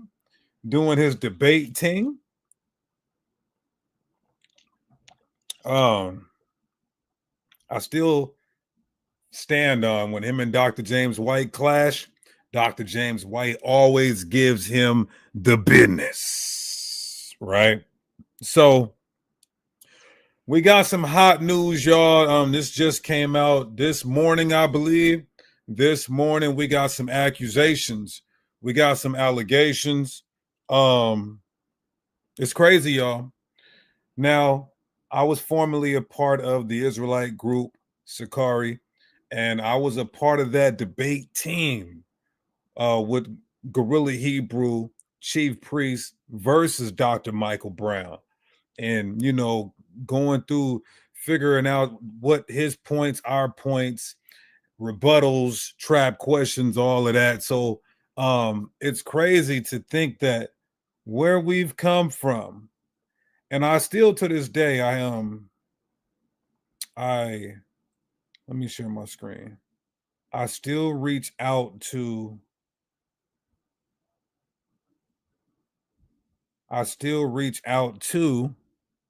Dr. Brown when I want to get some intel or I want to see his worldview on certain prophecies or certain historical pieces and information.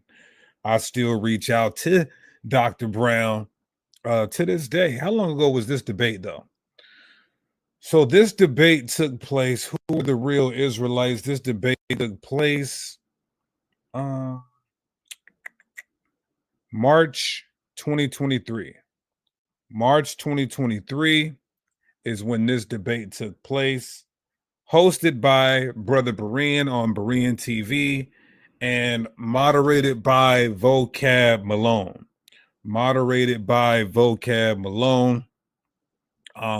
It was a good debate. It was a really good debate. He wasn't ready for some of our angles. He didn't even know who the hell the Colonimus family was. So he was caught by surprise. He was arguing the Khazarian theory when we were arguing the Colonimus family. So his head was rolling down the street. Hey, it was a debate. So of course, I'm going to say my piece on that, and I stand on that. It was a W. It was definitely a W for sure for the Israelites that day, for the community. You understand? All praise to the Most High. So March 23, we're coming up on 2 years. We're coming up on 2 years, and we have some fresh allegations of Dr. Michael Brown allegedly being a 69 God, having P. Diddy freak offs. All right. This is not a lie. This is what's actually happening. This is what's actually going down, y'all. It's not a lie. It's hot news, fresh off the press, off the pillow, and off the dribble. Off the pillow and off the dribble. Yeah, let's get into it, y'all. Before we go to this article, you guys see the article right here. Just so you know, this is not a game. Michael Brown admits lack of judgment as woman accuses him of 69 freaky Diddy misconduct. Right? Sometimes you gotta pop out and show niggas. Beat your ass and hide the Bible if God watching. Genesis reporting live. Dr. 69 God. Possibly. I don't know. Possibly. I want to play this video. I want to say fair use. This is going to be our thoughts and comments on this content. Fair use. This is going to be our thoughts and comments on this content. Let's get right into it. This ain't going to be a long live stream where you got to wait to hear what's going on and, you know, all filibustering and all of that. We're going right into it. Mustard. You understand? So let me play this. Fair use is going to be our thoughts and comments on this content. Fair use. This is going to be our thoughts and comments on this content. Everyone, my name is Kazan. This is Real Talk News. And today we'll be going over the allegations of Dr. Michael Brown. But before we get started, please consider subscribing to this channel, giving this video a thumbs up, and supporting what we do by going to realtalkwithjordan.com to help create solid Christian content each and every day. Protestia, who's a solid website. I'm watching this live. This is a live reaction. I have not read the article. Y'all. So it's a live reaction with y'all, for y'all. Let's do it. Church News just had an article written about Dr. Michael Brown and the allegations toward him and his inappropriate relationship that was about 23 years ago. Now, of course, I don't know if everything in this article is 100% true because we don't know if it's true. All we know is, where you at, Vocab Malone? You said that's your guy. You said he beat Gorilla Hebrew. We want to know if you could holler at him and give us some further information. Maybe. I don't know Dr. Michael Brown personally, but I do trust his website. And so I'm going to relate the information that I read about so you can know about it right now. So point number one, we know that Dr. Brown was accused of having an inappropriate relationship with a younger woman. And in this article, her name is Erin. I don't know if this is. Now, why does that make sense? Because 69 gods like younger women. Look at Drake. 69 gods like younger women. So it's already appealing. It's already like, oh, I can see that. We're used to that. It's common. Let's take a listen. Did he strike a chord? Did he strike a chord, y'all? Let me see who gets the bar. Did Dr. Brown strike a chord? Beat your ass and hide the Bible if God watching. And she's probably eight. No, I'm not going to say. I'm not going to say that it was a minor. I'm just saying older men You know, they like the younger women. They like the younger ladies. They like that young meat. Is her real name, or if she's going by an alias to cover up her identity. She saw Dr. Michael Brown as a father figure, and it goes on to say that Aaron accuses Dr. Brown of holding her hand, kissing her on the lips, and a slap on her butt. Listen to this.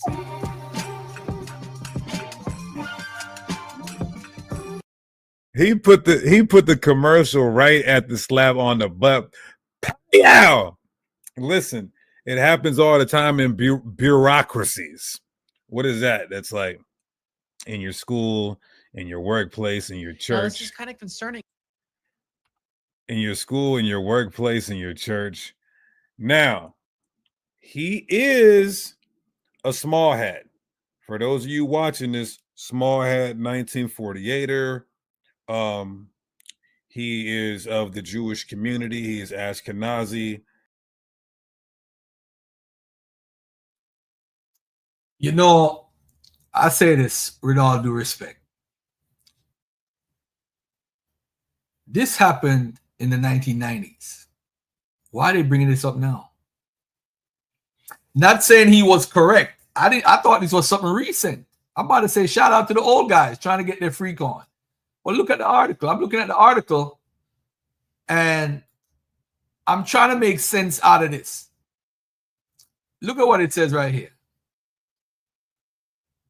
Following sexual misconduct allegations, Michael Brown to take time off from public ministry. This is December 2024. So now, this is what it said happened. Reported Monday that a woman using the pseudonym Erin said in 2002, when she was 21 and Brown was in his 40s, Brown crossed several physical boundaries. This is over 20 years ago. Held her hand, smacked her bottom with his hand, kissed her on the lips. She was a secretary at the time. Brown was leading and building Fire School of Ministry, a ministry birthed from the Brownsville revival of the 1990s. In a previous statement, Brown said he used lack of judgment in his relationship with Erin, but did nothing sexual. So why are we talking about this? He ain't no 69 God, man. He does, and I'm not justifying his behavior, but he's doing what every man does at a job that got a secretary. It's sexual misconduct. It's misconduct, but it ain't nothing to bring up 20 years later, man. Leave that old man alone, man. I thought it's something recent. Ah, man. I might have to change my thing, man. I mean, Savior, we don't, come on, man. This is 20 years ago, man. Why are we harassing this old guy? I thought it's something recent. I'm like, this is good for the old men in their 60s going to 70s. I mean, they're calling him 69 God and all that stuff. Come on, man. Come on. Come on. That ain't right. Dr. Michael Brown, this happened 20 years ago. Come on, man. 20 years ago. Come on. Nah. I ain't touching that. Hey, Mr. 707, do you want to debate that if it's pseudepigraphia?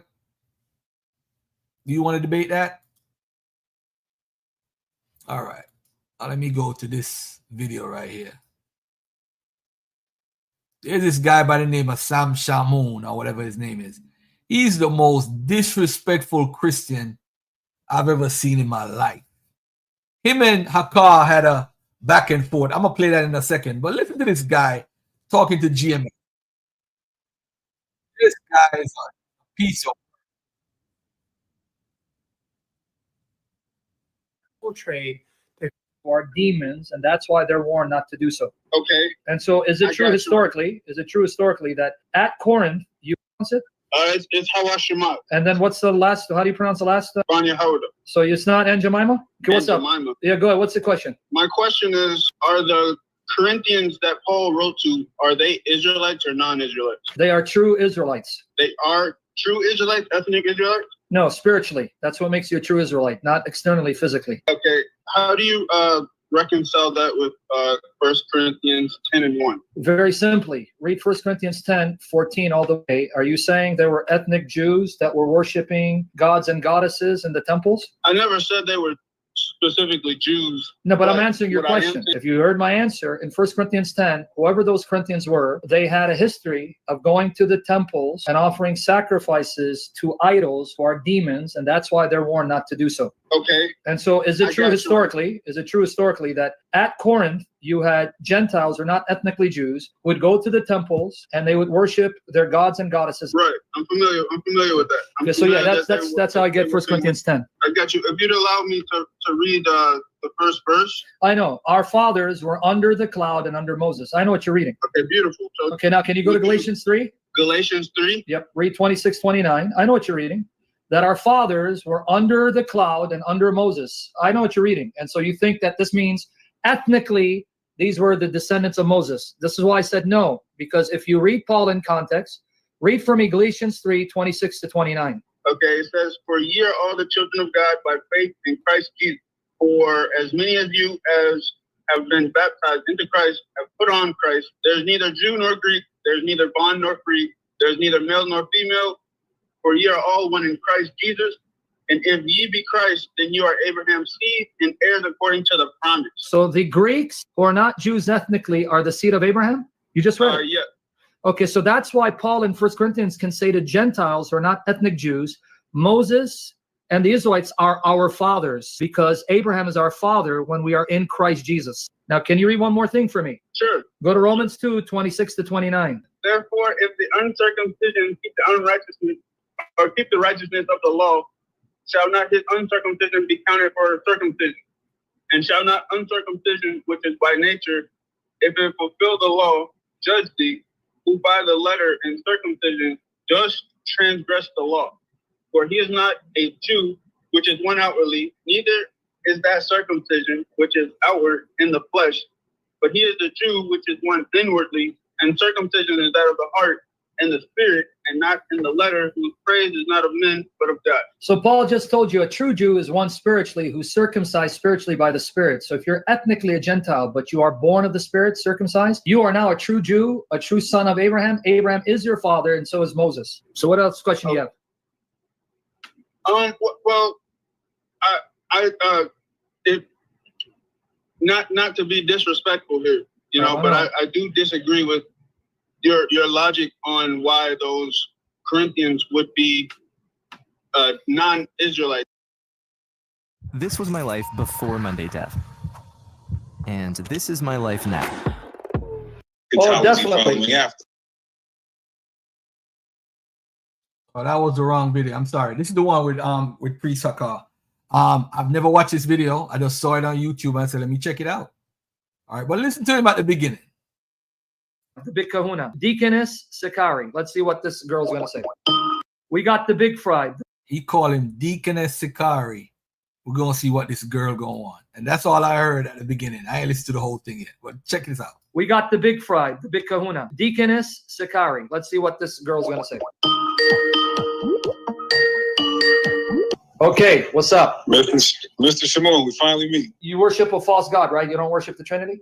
So you want to talk about the Trinity, or can we talk about eschatology? I'd rather focus on God and then decimate you on eschatology. So will you grant me this?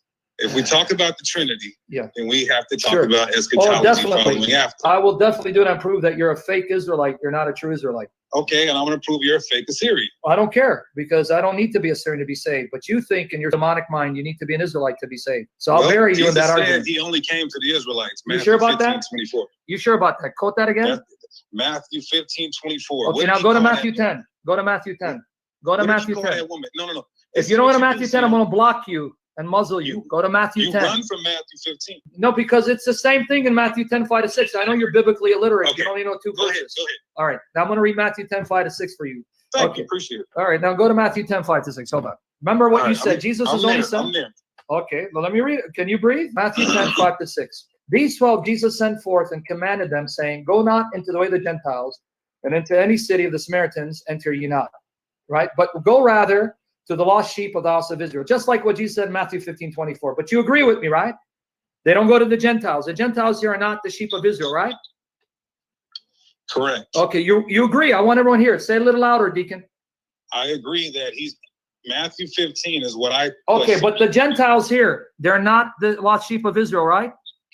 It says, but go rather to the lost sheep of the house of Okay, Israel. so you agree. The Gentiles here, when it says do not go into the Gentiles, they're not Israelites, right?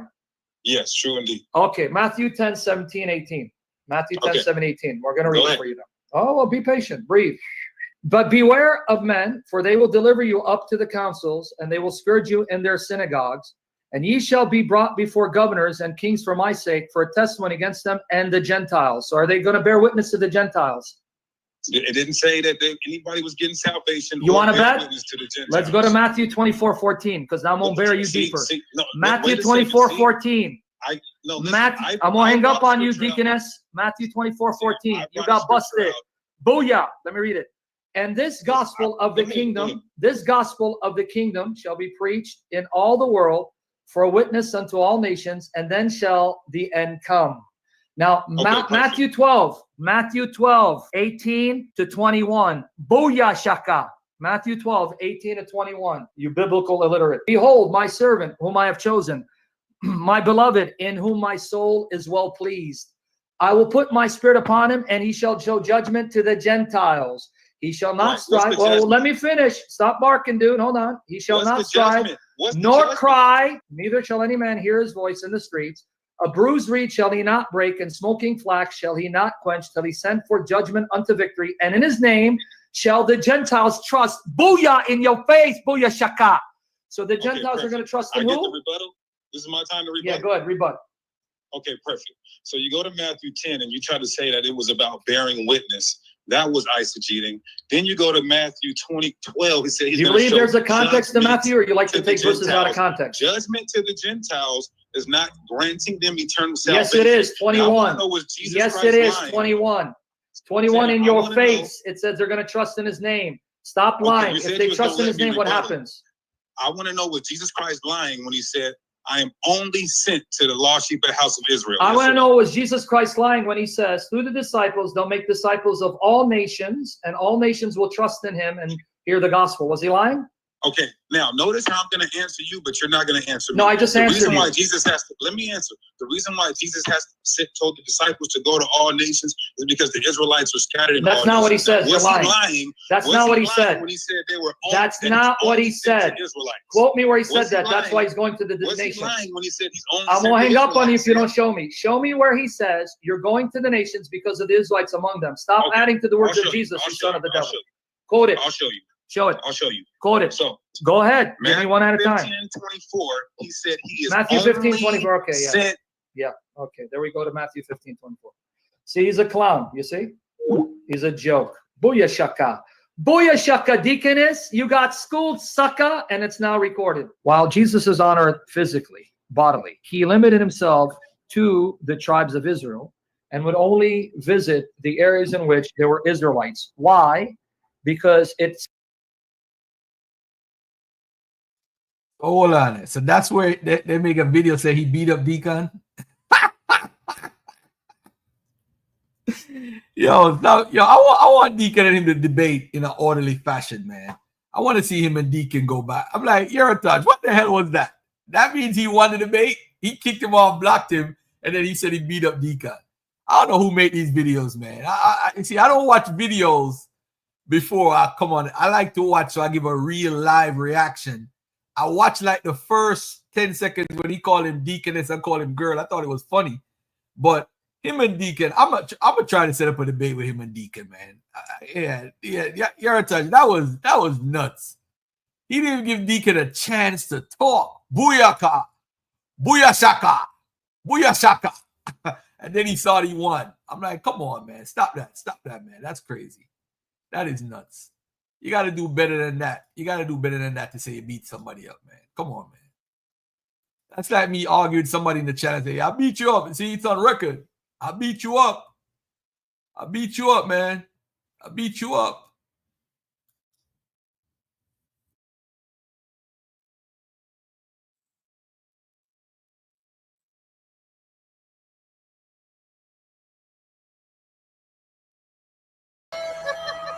Richardson, right? These two men break it down in every way you could want. This is really the irrefutable. Used by God's people to be reminded of who they were in the sense of ethnicity. It was supposed to remind them of who they were in relation to God's covenant with them in Palestine, and that's Sinai or Sinai, according to what Hebrew professor you talked to about saying that. So let's look at Deuteronomy 28. We're going to look at a few things. We're going to lay out some things, and then we're going to dive right into this. And I want to spend a time on a few words, and then we're going to go over some overview of some other things as it relates to this. So I'm in Deuteronomy 28. I'm in my Hebrew Bible right now. And so when we look at verse 68, it starts with a vav, which it's pulling in what's been said before to what's going on right now as it pertains to the blessings and the cursings of Deuteronomy based on their commitment to Yah. Okay. So when you look at a cow, the cow of this word, what you will see is that the word in its lexical form means to create or bring forth, create an object of similar kind as figurative, extensive of giving birth, or bringing forth creation, that type of thing. And so, one of the ways that it's used is what we call a birthing process. But one of the ways that's used. But one of the ways in which Hebrew Israelites like to use this, they like to use this for the word redemption, which the word redemption, which is a form of the word goel, which means my son's name is that, which is Hebrew word for kinsman redeemer, that's used for Boaz. It's a form of the word for redemption. The word for redemption is not used here in this passage. Let me say that again. The word for redemption is not used in this passage. So let's look at what this passage is actually saying and how Israelites and others should look at this passage. So when we look at verse 28, we see the Lord will bring you back. This is based on you not keeping the law, and all of these things shall follow you. We're not going to look at all the curses because that's another time. But it says here, the Lord will bring you back to Egypt in ships. So a lot of people get hung up on the idea of ships. Now, let me read a note that we've made and we've looked at as it pertains to this verse when it comes to understanding how to read the Bible. Now, we know that in every book of the Bible, there is points of figurative language. If you want a good resource, it's a little overwhelming, but if you want a good resource on figurative language, you can get Unger's Figures of Speech. I have the physical and the digital copy of both of those. And so when you go here and you look at this, one of the things that I see, I'm sorry, because I'm nearsighted, so I got to take off my glasses because this is small writing. It says the fact that the Lord will return disobedient Israel to Egypt suggests a reverse of the Exodus. So this is a reverse Exodus. And so God is actually pointing to a reverse Exodus where he's going to reverse them back into bondage of some type. Now let's look at this. It says, many Israelites did indeed end up in Egypt. Now you'll see that that reality did happen, because you'll see that during the Assyrian captivity, and you'll see those things happening. So what happened? You can look. I'll show you some places you can look at that. It says, but the reference to ships and to other deportations is in Deuteronomy 28:63. 28:63. And so when you look at Deuteronomy 28:63, verse 63, it says, just as the Lord was glad to cause you to prosper and to multiply you, so he also would be glad to cause you to perish and to destroy you, and you will be ripped out of the land you are entering to possess. And so basically ripping out of the land doesn't only point to the ships as a mechanism, but the ships summarize, and I'll show you why it summarizes that, because I looked up the semantic domain of that semantic domain, the figurative speech that's used here. And the figurative speech that's used here is an interesting form of figurative speech. So look what we're saying here. So it says, but the reference to ships and to other deportations leads to the conclusion that Egypt was a figure. So it can be a figure because it's summarizing what can happen. And I'll show you this here when I give you what I've studied about it, right? It says the conclusion that Egypt was also a figure of speech, a synecdoche. And I'll explain in a second, to describe all manner of places of deportation and exile. So when we look at this, when you look at this and you look at what's called a synecdoche, for my folk that want to know what a synecdoche is, and I'll give you the basic definition of a synecdoche. A synecdoche is a figure of speech in which a part is made to represent the whole or vice versa. Very good. Very good, right? And so the ships it's not just talking about literally that that they're going away in ships. It's talking about all the forms of deportation. And so when you try to take this to literally just talk about ships, it's talking about all forms. It's summarizing different types of deportation based on Deuteronomy chapter 28, verse 63. Now, when you look at that reality, let's look at the nature of what this is going to be. Now, when you look at the nature of what this is going to be, it says the Lord will bring you back to Egypt in ships, Mizraim. Now, some of you say bondage. I would sort of, based on the lexical research, agree that Egypt could possibly be a form of figurative language here. But there is a literal Egypt here. Now look what we talk about. This is by way about which I spoke. Now, in the background commentaries, one of the things that you'll notice, and Constable does a good job in his notes. You can go to soniclight.com and sort of download all of his commentaries. But he does a good job at pointing out places in Egypt, particularly in 70 AD, when that happened, that they did flee there. But that was only one of many places that they fled there. Now, it said that they would leave. It says by way of which I spoke, because he already said how they would leave. How did he say they would leave? He told them in verse 63 how they would leave. Okay. Now it says, and you will never see it again. See what again? This is a permanent deportation without return in their particular generation of those who experience this type of deportation. Right. And then it says, and they will offer yourselves for sale. Let's stop right there. When you compare what the text is saying, it says that they're going to be fleeing Egypt. Out of college, I started as a paralegal working for 3 family law. They're going to be fleeing Egypt, and they're going to be deported by force, which is in Jeremiah. If you look at if you look at, you can pull it up. Some of y'all can pull it up. I'm not going to read it all now. In Jeremiah chapter 44, verse 11 through 14. And then in that same chapter, verse 24, Brother Damon, if you could grab that for me, that'd be great, brother. You're going to be my Hebrew Israelite dude today to read my, my stuff.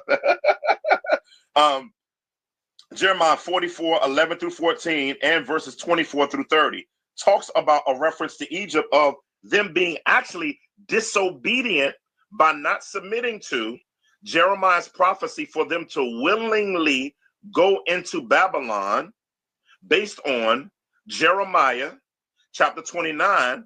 When you go back to chapter 23 of Jeremiah, you will see that the Israelites had prophets that were telling them that everything was going to be all right. That sound familiar? That's and right. God says, don't listen to them because I did not send them. And it's interesting that the prophecy was for them to willingly submit themselves to go into captivity because of their evil. But God gives technically Jeremiah 29, verses 3 through 7, as them being on purpose for God, even though they are in captivity. In other words, even though they're in captivity, God's covenant didn't stop with them, and they would be in there for 77 years. For background on that, you can look up.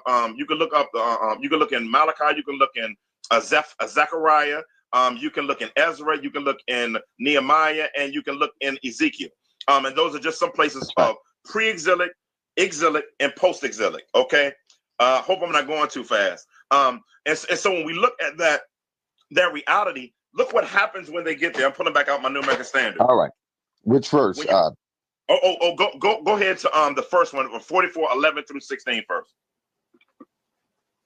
All right. Verses 11? Yes. 44 and 11? Yeah, 44, okay, yeah, 11 through... and I'm reading from the CS. Yep, perfect, brother. Gotcha. Good deal. So, yeah, I'm reading from the CSB as well. It says, therefore, this is what the Lord of armies, the God of Israel, says, I am about to set my face against you to bring disaster, to cut off all Judah. And I will take away the remnant of Judah, those who have set their face to go to the land of Egypt to stay there. All of them will meet their end in the land of Egypt. They will fall by the sword. They will meet their end by famine. From the least to the greatest, they will die by the sword and by famine. Then they will become an example for cursing, scorn, execration, and disgrace. I will punish those living in the land of Egypt, just as I punished Jerusalem by sword, famine, and plague. Verse 14. Stop right there. Stop right there. Now notice those things that he mentioned are specific to Deuteronomy 28. Exactly. So when you say who are the people of Israel, and they always ask that who are they today, we'll talk about that in a second. But this is important because you see, this is not a prophecy. This is actually an over and over response. All right, verses 11. Yes, you can look up. You can look in Malachi. You can look in Zechariah. You can look in Ezra. You can look in Nehemiah, and you can look in Ezekiel. And those are just some places of pre-exilic, exilic, and post-exilic. Okay. Hope I'm not going too fast. And so when we look at that reality, look what happens when they get there. I'm pulling back out my New American Standard. All right. Which verse? Go ahead to the first one, 44:11 through 16 first. All right, verses 11. Yes. 44 and 11. Yeah, 44:11 through. And I'm reading from the CS. Yep, perfect, brother. Gotcha. Good deal. So yeah, I'm reading from the CSB as well. It says, therefore, this is what the Lord of armies, the God of Israel says, I am about to set my face against you to bring disaster, to cut off all Judah. And I will take away the remnant of Judah, those who have set their face to go to the land of Egypt to stay there. All of them will meet their end in the land of Egypt. They will fall by the sword. They will meet their end by famine. From the least to the greatest, they will die by the sword and by famine. Then they will become an example for cursing, scorn, execration, and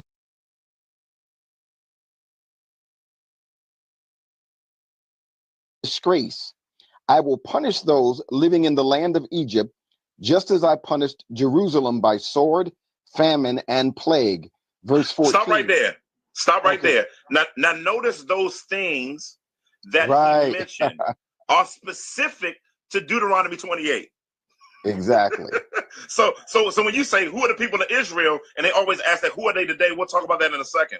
But this is important because you see, this is not a prophecy. This is actually an over and over response to whenever the children of Israel or Judah didn't do what God wanted them to do. So this is not a one-time occurrence. This is a multifaceted occurrence. So when you look at the prophecies in Isaiah about the Assyrian captivity, when you look at the prophecies, that's actually a prophecy. When you look in Jeremiah about the prophecies about Judah, Isaiah was Israel is a prophet to Israel. Jeremiah was a prophet to Judah. Even though they both prophesied prophecies to others, particularly Isaiah, who prophesied the widest span of time in history, right? And Daniel did some pretty wide prophecies too, which we'll talk about in a second as well. And so when we look at these things, you'll see these things. Now let's look at verse 24 through 30. Same chapter, right? Yes, sir. All right. Then Jeremiah said to all the people, including all the women, hear the word of the Lord, all you people of Judah who are in the land of Egypt. This is what the Lord of armies, the God of Israel, says. As for you and your wives, you women have spoken with your mouths, and you men fulfilled it by your deeds, saying, we keep our vows that we have made to burn incense to the Queen of Heaven and to pour out drink offerings for her. Go ahead, confirm your vows, keep your vows. Therefore, hear the word of the Lord, all you Judeans who live in the land of Egypt. I have sworn by my great name, says the Lord, that my name will never again be invoked by any one of Judah in all of the land of Egypt, saying, as the Lord God lives, I am watching over them for disaster and not for good. And everyone from Judah who is in the land of Egypt will meet his end by sword or famine until they are finished off.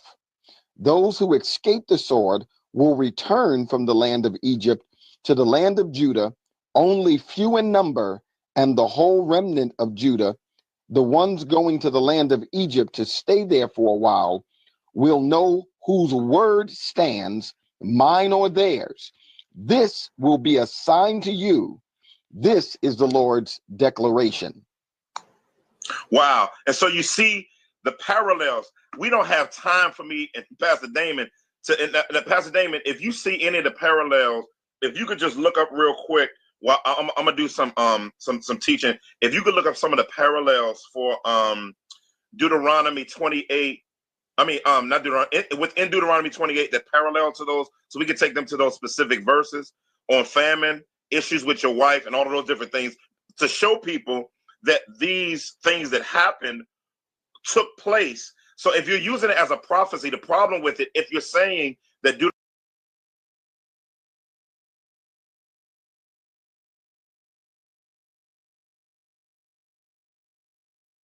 Deuteronomy is a prophecy, you guys, it's already been fulfilled, but it's not prophecy. But it's not prophecy.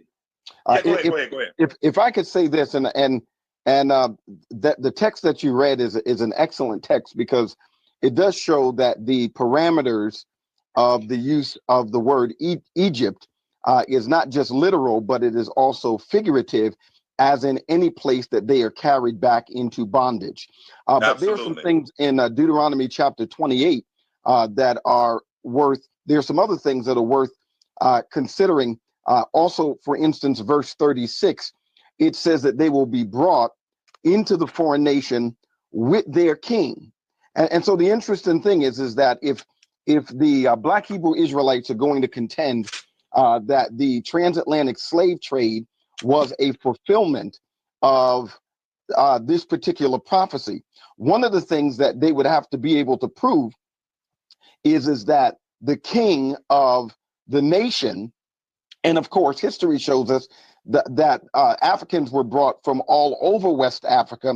In verse 36, it says that their king will be brought into exile with them. Now, this was fulfilled in 2 Kings chapter 25, verses 1 through 7, where Zedekiah was actually carried away into exile and even had his eyes put out in the process.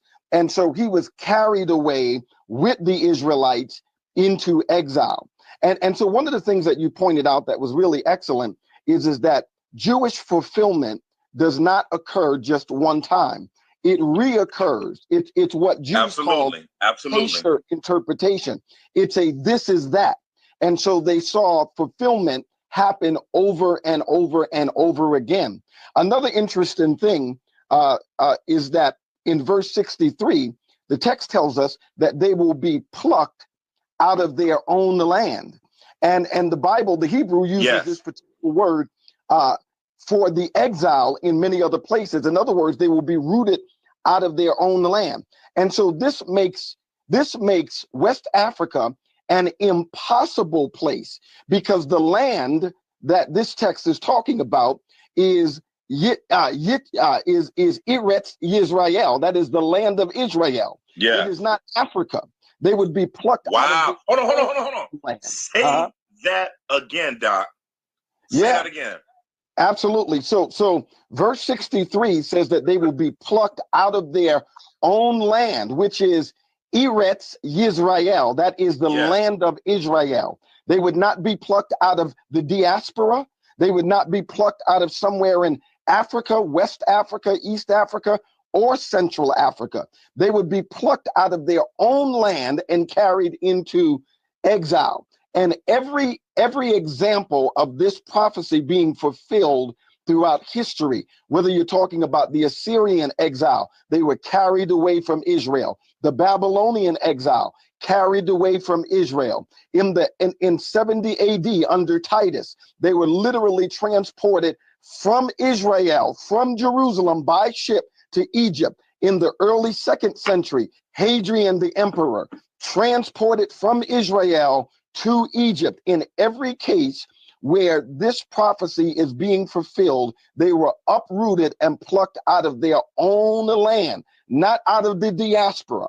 And so there are so many verses in Deuteronomy 28 that make this impossible to fulfill in Africa. Africa could not be the location of this particular text.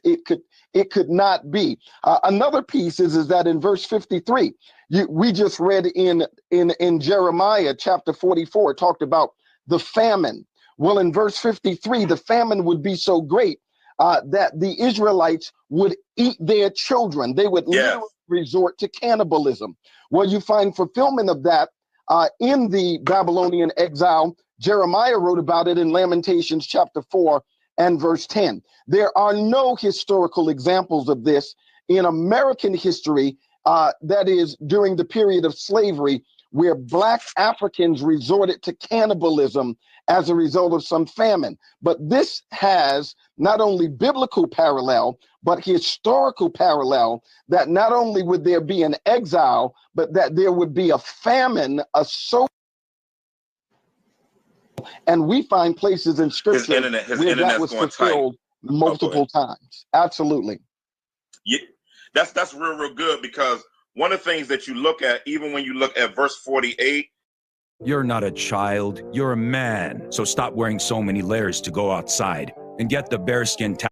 And verse 20 of Deuteronomy 28, it says, therefore you shall serve your enemies whom the Lord will send against you in hunger and thirst and nakedness and in the lack of all things. So when you look at Jeremiah chapter 44, verses 11 through 16, and that latter part that Pastor Damon read earlier, we'll see very, very clearly that these are specific items that you will see fulfilled over and over and over again during the course of Israel. And so when we look back at Deuteronomy 28:68, another thing we wanted to bring out that is very, very important. It says you will never see it again. So these people will, of course, never see Jerusalem again or the land of Judah again. Now it says, no, that's supposed to you never see it again. You'll never see Egypt again, but you're going to see it because of captivity. Now look what it says. It says, therefore, you will offer yourselves for sale. So what happens is, let me explain something to you based on how this verse works. Now, if you're going to do an honest read of the scriptures, you guys, that's right. It says they weren't slaves. In other words, it doesn't match Africans getting taken out of Egypt, brought here, because we were taken already as slaves. When you look at this verse, they're not slaves at this point. They're prisoners of war. That's the key to this verse. They're prisoners of war. Absolutely. How do I know they're prisoners of war? It says, and they shall offer yourselves for sale to your enemies. Why do you do that in Old Testament? Well, actually in antiquity, pre-antiquity. Why would you do that? The reason why you would do that is because when you got to a place, because you are a foreigner, they would lock you out of the economic system. Absolutely. Because you're a prisoner of war. So basically you were sent into deep poverty. Therefore, one of the ways in which to get yourself out of poverty was to sell yourself into slavery to get resources for your family and be under the servitude of that person. If you look at just history, Africans who came through the transatlantic slave trade were what 1 Timothy chapter 1 called kidnapped. That's right. This verse is not about being kidnapped. It's about being under sort of a caste system of being ostracized out of the economic and political structures. Because listen, Israel was supposed to be a nation based on Leviticus chapter 19, verses 18 through 9 through 18, was supposed to be a welcoming nation to other nations whether a person was a POW, whether a person was an alien or a sojourner, they were supposed to open up their doors. But God is putting them out in other lands where they're going to experience what they weren't supposed to give other people when they went other places, so that they can know what it's like to be an alien, to be a sojourner, right? And so when they got to those particular places, they were locked out of the economic, political, and social structure. So therefore, slavery was their only financial option to be able to get clothing, covering, protection, and food. And so when you look at Deuteronomy 28, you can't use this verse to match it up with transatlantic slave trade. Now let's go deeper, because we have to go back to these particular words that we were talking about. So you were trying to sell yourself to your enemies as male and female slaves. but there will be not no redeemer, no person to purchase you. So when you look at this idea of the fact that there was no one to purchase you, that guess what that means? They won't be slaves. Right. I want y'all to salah that for a second.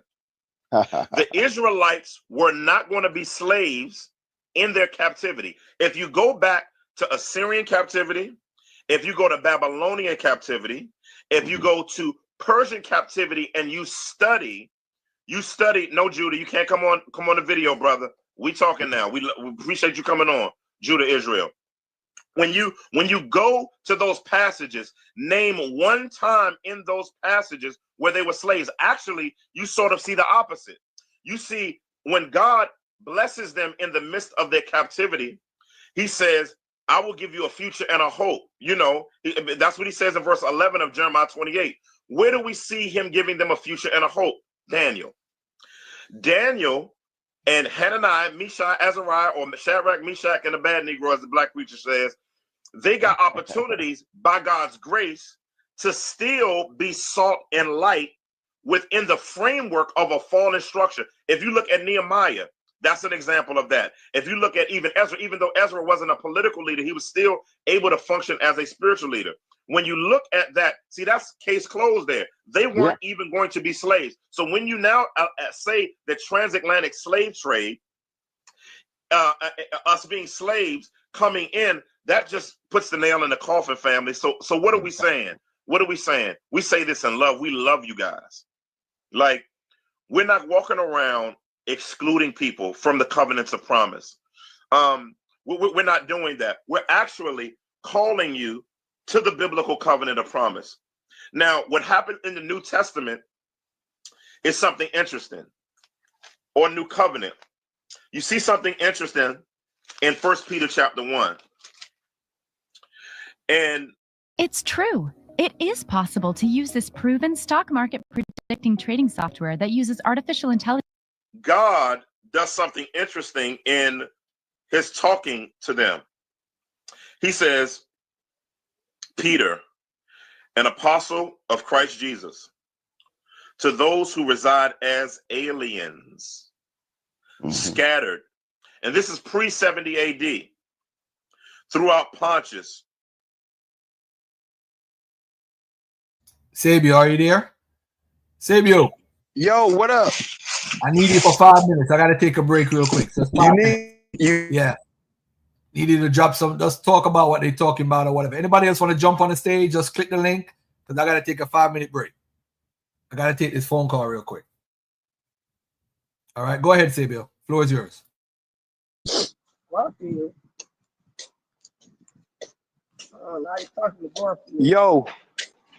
Yo, you there, bro? Come on, Yo, you said you need me for. Yeah, go ahead. Go ahead. Five minutes. 5 minutes. Anybody else want to jump on? All right, so I guess this Billy Carson stuff. It's a lot of people who aren't feeling him and his. What's the word that I'm looking for? His make believe. His storytelling. He's a great storyteller. I think some of these guys like Billy Carson should be fiction writers. They should write comic books and things like that. Because he can make a great comic book editor. Great comic book writer. It sounds, the fanciful things that he say would make for a good comic book. I mean, think about it. Aliens and humans coming together to create life. Anunnakis, alien spaceships, Jesus is alien and part Anunnaki. Like, yeah, he's a great storyteller. But I don't know, man. I don't know what we're supposed to do with this misinformation. There's a lot of it, and it's overwhelming. And it seems like the more pseudo, and the more wild the information is, the more people will gravitate towards it. Like, I don't understand that. Like, the stranger it sounds, the weirder it sounds, the more true it is. That isn't actually how it goes. Because something sounds weird astronomical, that doesn't make it true. Hold on, give me a second.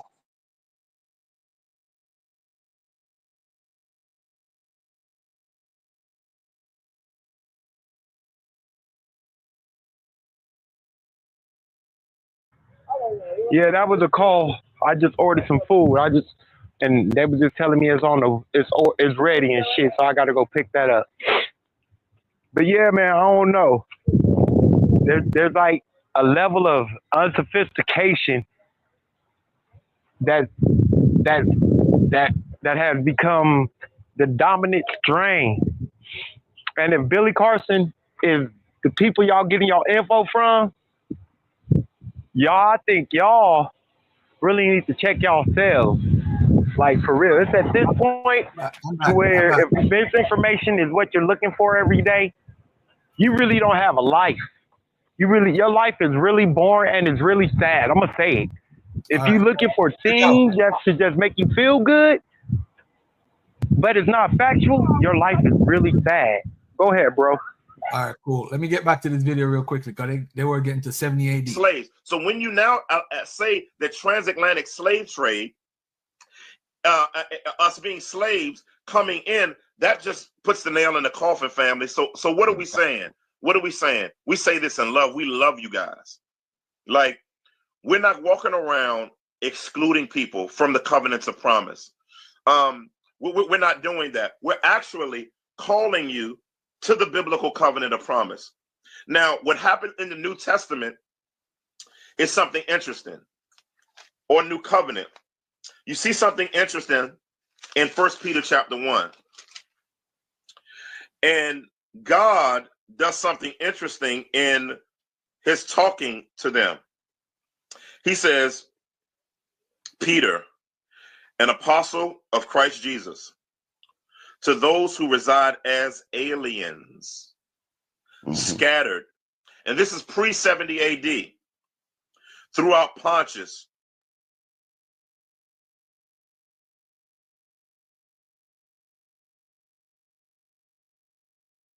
Galatia, Cappadocia, Asia, and Bithynia, who are chosen. Now, when did this scattering start? The scattering started based on them not fulfilling the Great Commission in Acts chapter 1, verse 8. In Acts chapter 1, verse 8, he said, you will be my witnesses, where? In Jerusalem, Judea, Samaria, and the remotest parts of the earth. Now let's turn over to chapter 8, verse 1, because whenever God's people get settled in and not fulfill what God wants them to fulfill as missionary agents, he will cause persecution to come their way to force a scattering so that they will share his truth with others. Now, what happened? Remember in chapter 1, verse 8, it says, you will go to Jerusalem, Judea, and the remotest parts of the world. Look what happens. In verse 8, chapter 8, verse 1, everybody got comfortable in Jerusalem. The Jerusalem church became the first mega church in history. And just to give you something for free, mega churches, the Jerusalem mega church isn't like our mega churches today. It wasn't a rich church and it wasn't a prosperity gospel spot. Actually, they were so poor that based on 2 Corinthians chapter 8 and 9, a mega church had to get support from non-Jewish churches. That's right. So look at look at chapter 8. Look at chapter 8, verse 1. Yeah, it says on that day. No, you go ahead, brother. You go ahead. All right. Yeah. It says on that day, a severe persecution broke out against the church in Jerusalem, and all except the apostles were scattered throughout the land of Judea and Samaria. Devout men buried Stephen and mourned deeply over him. Saul, however, was ravaging the church. He would enter house after house, drag off men and women, and put them in prison. So what you see now is because the children of the people of God had settled in Jerusalem, except for people like Philip, who actually was carried off by God to do some work, and the Ethiopian eunuch was actually away. The black eunuch was away. He was a Cushite. of ancient Ethiopia, not modern day Ethiopia. Modern day Ethiopia is different than ancient Ethiopia. Look it up when you get a chance. It was part of southern, actually southern Egypt was a part of ancient Ethiopia. Some call it Nubia. Northern modern day northwestern Ethiopia, Sudan, and parts of Libya were ancient Ethiopia. As a matter of fact, whenever, and I have a couple of books here about antiquity. If you want to know some more about that idea, it's books like this that'll help you with that. This is a book that'll help you before Color Prejudice. You can look at this book. This is Africa in Antiquity. HoneyBook completely changed how I do business. I'm a photographer and independent business. It's a fact. Running your own business is hard. If you will, it talks about that reality. I have some articles on it, and this is another one, Blacks in Antiquity. Greeks used to call anyone from Africa, Ethiopia. Kush, Yeah, that's right. or Ethiopian. Why? Because it meant black. I don't agree with that. I just want to make that clear. The people below the Sahara Desert, they would call them Ethiopians, but they wouldn't call them necessarily because they call the people in southern India black. So they call people because of their dark skin. I mean, they call them Ethiopian because of their dark skin. But Nubia, you're correct. The biblical, like I've been saying for years, Ethiopia today, Ethiopia is not Ethiopia. It's in my book, chapter 7, I think. Ethiopia is not Ethiopia.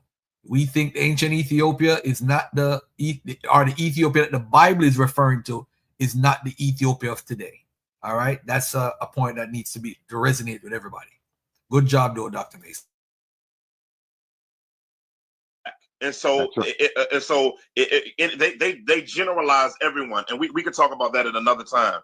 But that was a way in which the Ethiopian eunuch, by what we would call oral tradition, went into North Africa, and he was the first one to supposedly go there until John Mark later went there and started the church in Alexandria, which he was a Cyrenian Jew from Libya, Barnabas's cousin, who wrote the book of Mark, went down into North Africa. I think I have a book over here somewhere that will help you to think. Oh, here it is. It's by Odin. It's his book on the African memory of Mark. Memory of Mark. Yeah. And so this is a good book. I told you we got books, man. I'm trying to tell you, we're not just over here playing. Yeah. We're not trying to say that arrogantly. We're trying to say it humbly, man. Mace, I want to make a point. Go ahead. I wanted to make a point real quick, just about the and I want you to finish your point as well. But I wanted to make a point about the going back into Egypt piece, and so just to kind of really lay that out. Here's what would have to be true in order for that verse to be referring to the transatlantic slave trade and slavery in the Caribbean and in the Americas. Here's what would have to be true historically. The first thing is that the Black Hebrew Israelite would have to prove this. Number one, because they are attempting to sub out the idea of Egypt for America. So they are attempting to sub that out. So what they would have to show is that America was a place of slavery before. So he says, I'm going to bring you back into Egypt. So they would, if we're reading that from a literal standpoint, they would have to say that Black people were slaves in America. No, I think what they're doing is they're saying that slavery, they were slaves before. Not saying that they were slaves. This is why they're trying to say that word Egypt means bondage. So they're trying to say they were in bondage before, not that America was in bondage before. I think right here, Dr. Damon is kind of off a little bit. Previously, we were delivered from slavery as Israel was delivered out of Egypt by the hand of God. For God, their king, to be saying, I am going to send you back into Egypt as slaves. They would have to be proving that Black people were here on the continent as slaves prior to the transatlantic slave trade, They would have to prove that we were delivered from slavery sometime after that, and then to prove that we were brought back to the place of our original captivity only to be made slaves again. And so they have a difficult historical problem there, because they cannot place Black people on the continent of America here as slaves prior to the transatlantic slave trade. They can't prove from history that we were delivered from this place, the house of bondage, only then to be brought back later to be punished here as slaves. So when you talk about this kind of a reverse action of slavery, they would have to show through history that Black people lived on the continent of Africa, the continent of America as slaves prior to the transatlantic slave trade, and that we were actually being brought back here in order to serve out a punishment for not obeying the Torah. So That's it's amazing. a very difficult, it's a very difficult proposition that they have. It's an impossible proposition because they cannot prove that from history. Now, that's an amazing point. And so let's go into something, Pastor. I want you to bring out something real quick, if you will. One of the things that I think is very, very important is when Israelites utilize. Let's talk about Israelites. If you could talk covenant for a minute, and what I mean by that, Pastor Damon, soon to be Dr. Damon. Can you talk a little bit about like the problem with even utilizing Deuteronomy, even applying to Israel today? So let me ask a question. Right. Does the Torah or the Pentateuch, even though Christ has come and many Jews or Israelites are not believers, are they still under the law functionally, and God holds them responsible by bringing the law curses on them even though they aren't believers? Are you ready to see your brand on TV? Your competitors will wish they had known about Vibe. With Vibe? Does that make sense? Gotcha. I understand the question.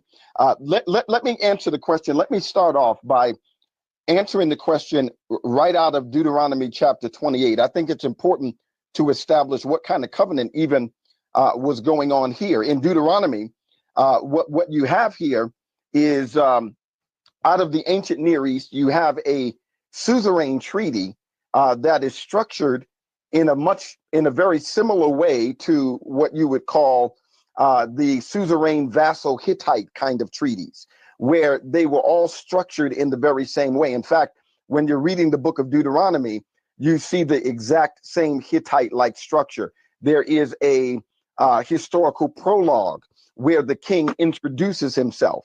There is a. I'll be right back. I'll be right back. Go for it, brother. Yeah. So there is a historical prologue where the king introduces himself. You also have, of course, a preamble where the king talks about his kindness, his grace towards them throughout history. You have, of course, blessings and cursings. These are promises that the suzerain king makes to his vassals. That is, if you do this, then I will do this. But if you do not do this, then this is what is going to happen to you. And then, of course, in the Hittite kind of treaty, you also find a swearing ceremony where the document that the king is reading from is going to be placed in a particular location that is considered to be sacred. And so that's exactly what we have here in the book of Deuteronomy. And so when we're talking about covenant, it's important to understand covenant from the standpoint of the ancient Near East. That is, understanding what a suzerain Hittite treaty actually looked like. This was a document that a suzerain king, that is a king that conquers a particular area and allows by his mercy his vassals or people that are under his control to live by or at the expense of his mercy and grace. And so that king makes certain promises to them as long as they are willing to abide by or to live by whatever the stipulations of the covenant are, then they will have not only his provision, but they will have his protection and they will have all of his blessing. But if they do not, if they violate the stipulations of that treaty, they will experience the wrath of the suzerain king. So I think it's important to talk about this Deuteronomy 28 in light of your suzerainty vassal kind of treaties that were very, very common in the ancient Near East, where the Israelites were part of that milieu, that homogeneous community of different kinds of cultures, where there was a lot of borrowing and sharing of cultural types of ideas. So it's really important to place the structure of this covenant and treaty back into its cultural anthropological setting, and to not see it as much different from what we would have seen or how we would have looked at many of the other covenants of that time. Again, just like the Hittite covenant. The only difference is that Yahweh is saying, I'm your king. You don't have a human king. I am your king. And so Israel were seen then as vassals of Yahweh. They were existing at his mercy according to his goodness. So that's one of the things that we've got to understand about covenant. Well, another thing that we need to continue to look at when we look at the gospel, the beauty and glory of the gospel, as you look in, and I know y'all heard this a billion times, but y'all want to ignore this verse. It's a clear verse. It says in Galatians 3:13, Christ or Messiah redeemed us, buy back. That's the real buyback. Deuteronomy 28:68 ain't the buyback. This is the real buyback.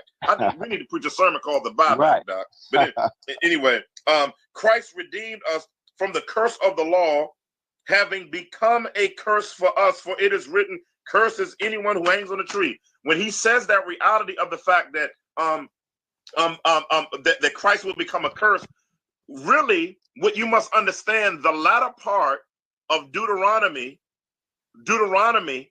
is Christ died so that you wouldn't have to be a slave. Why would you want to biblically embrace transatlantic slave trade, giving you your identity when your spiritual identity is found in Christ?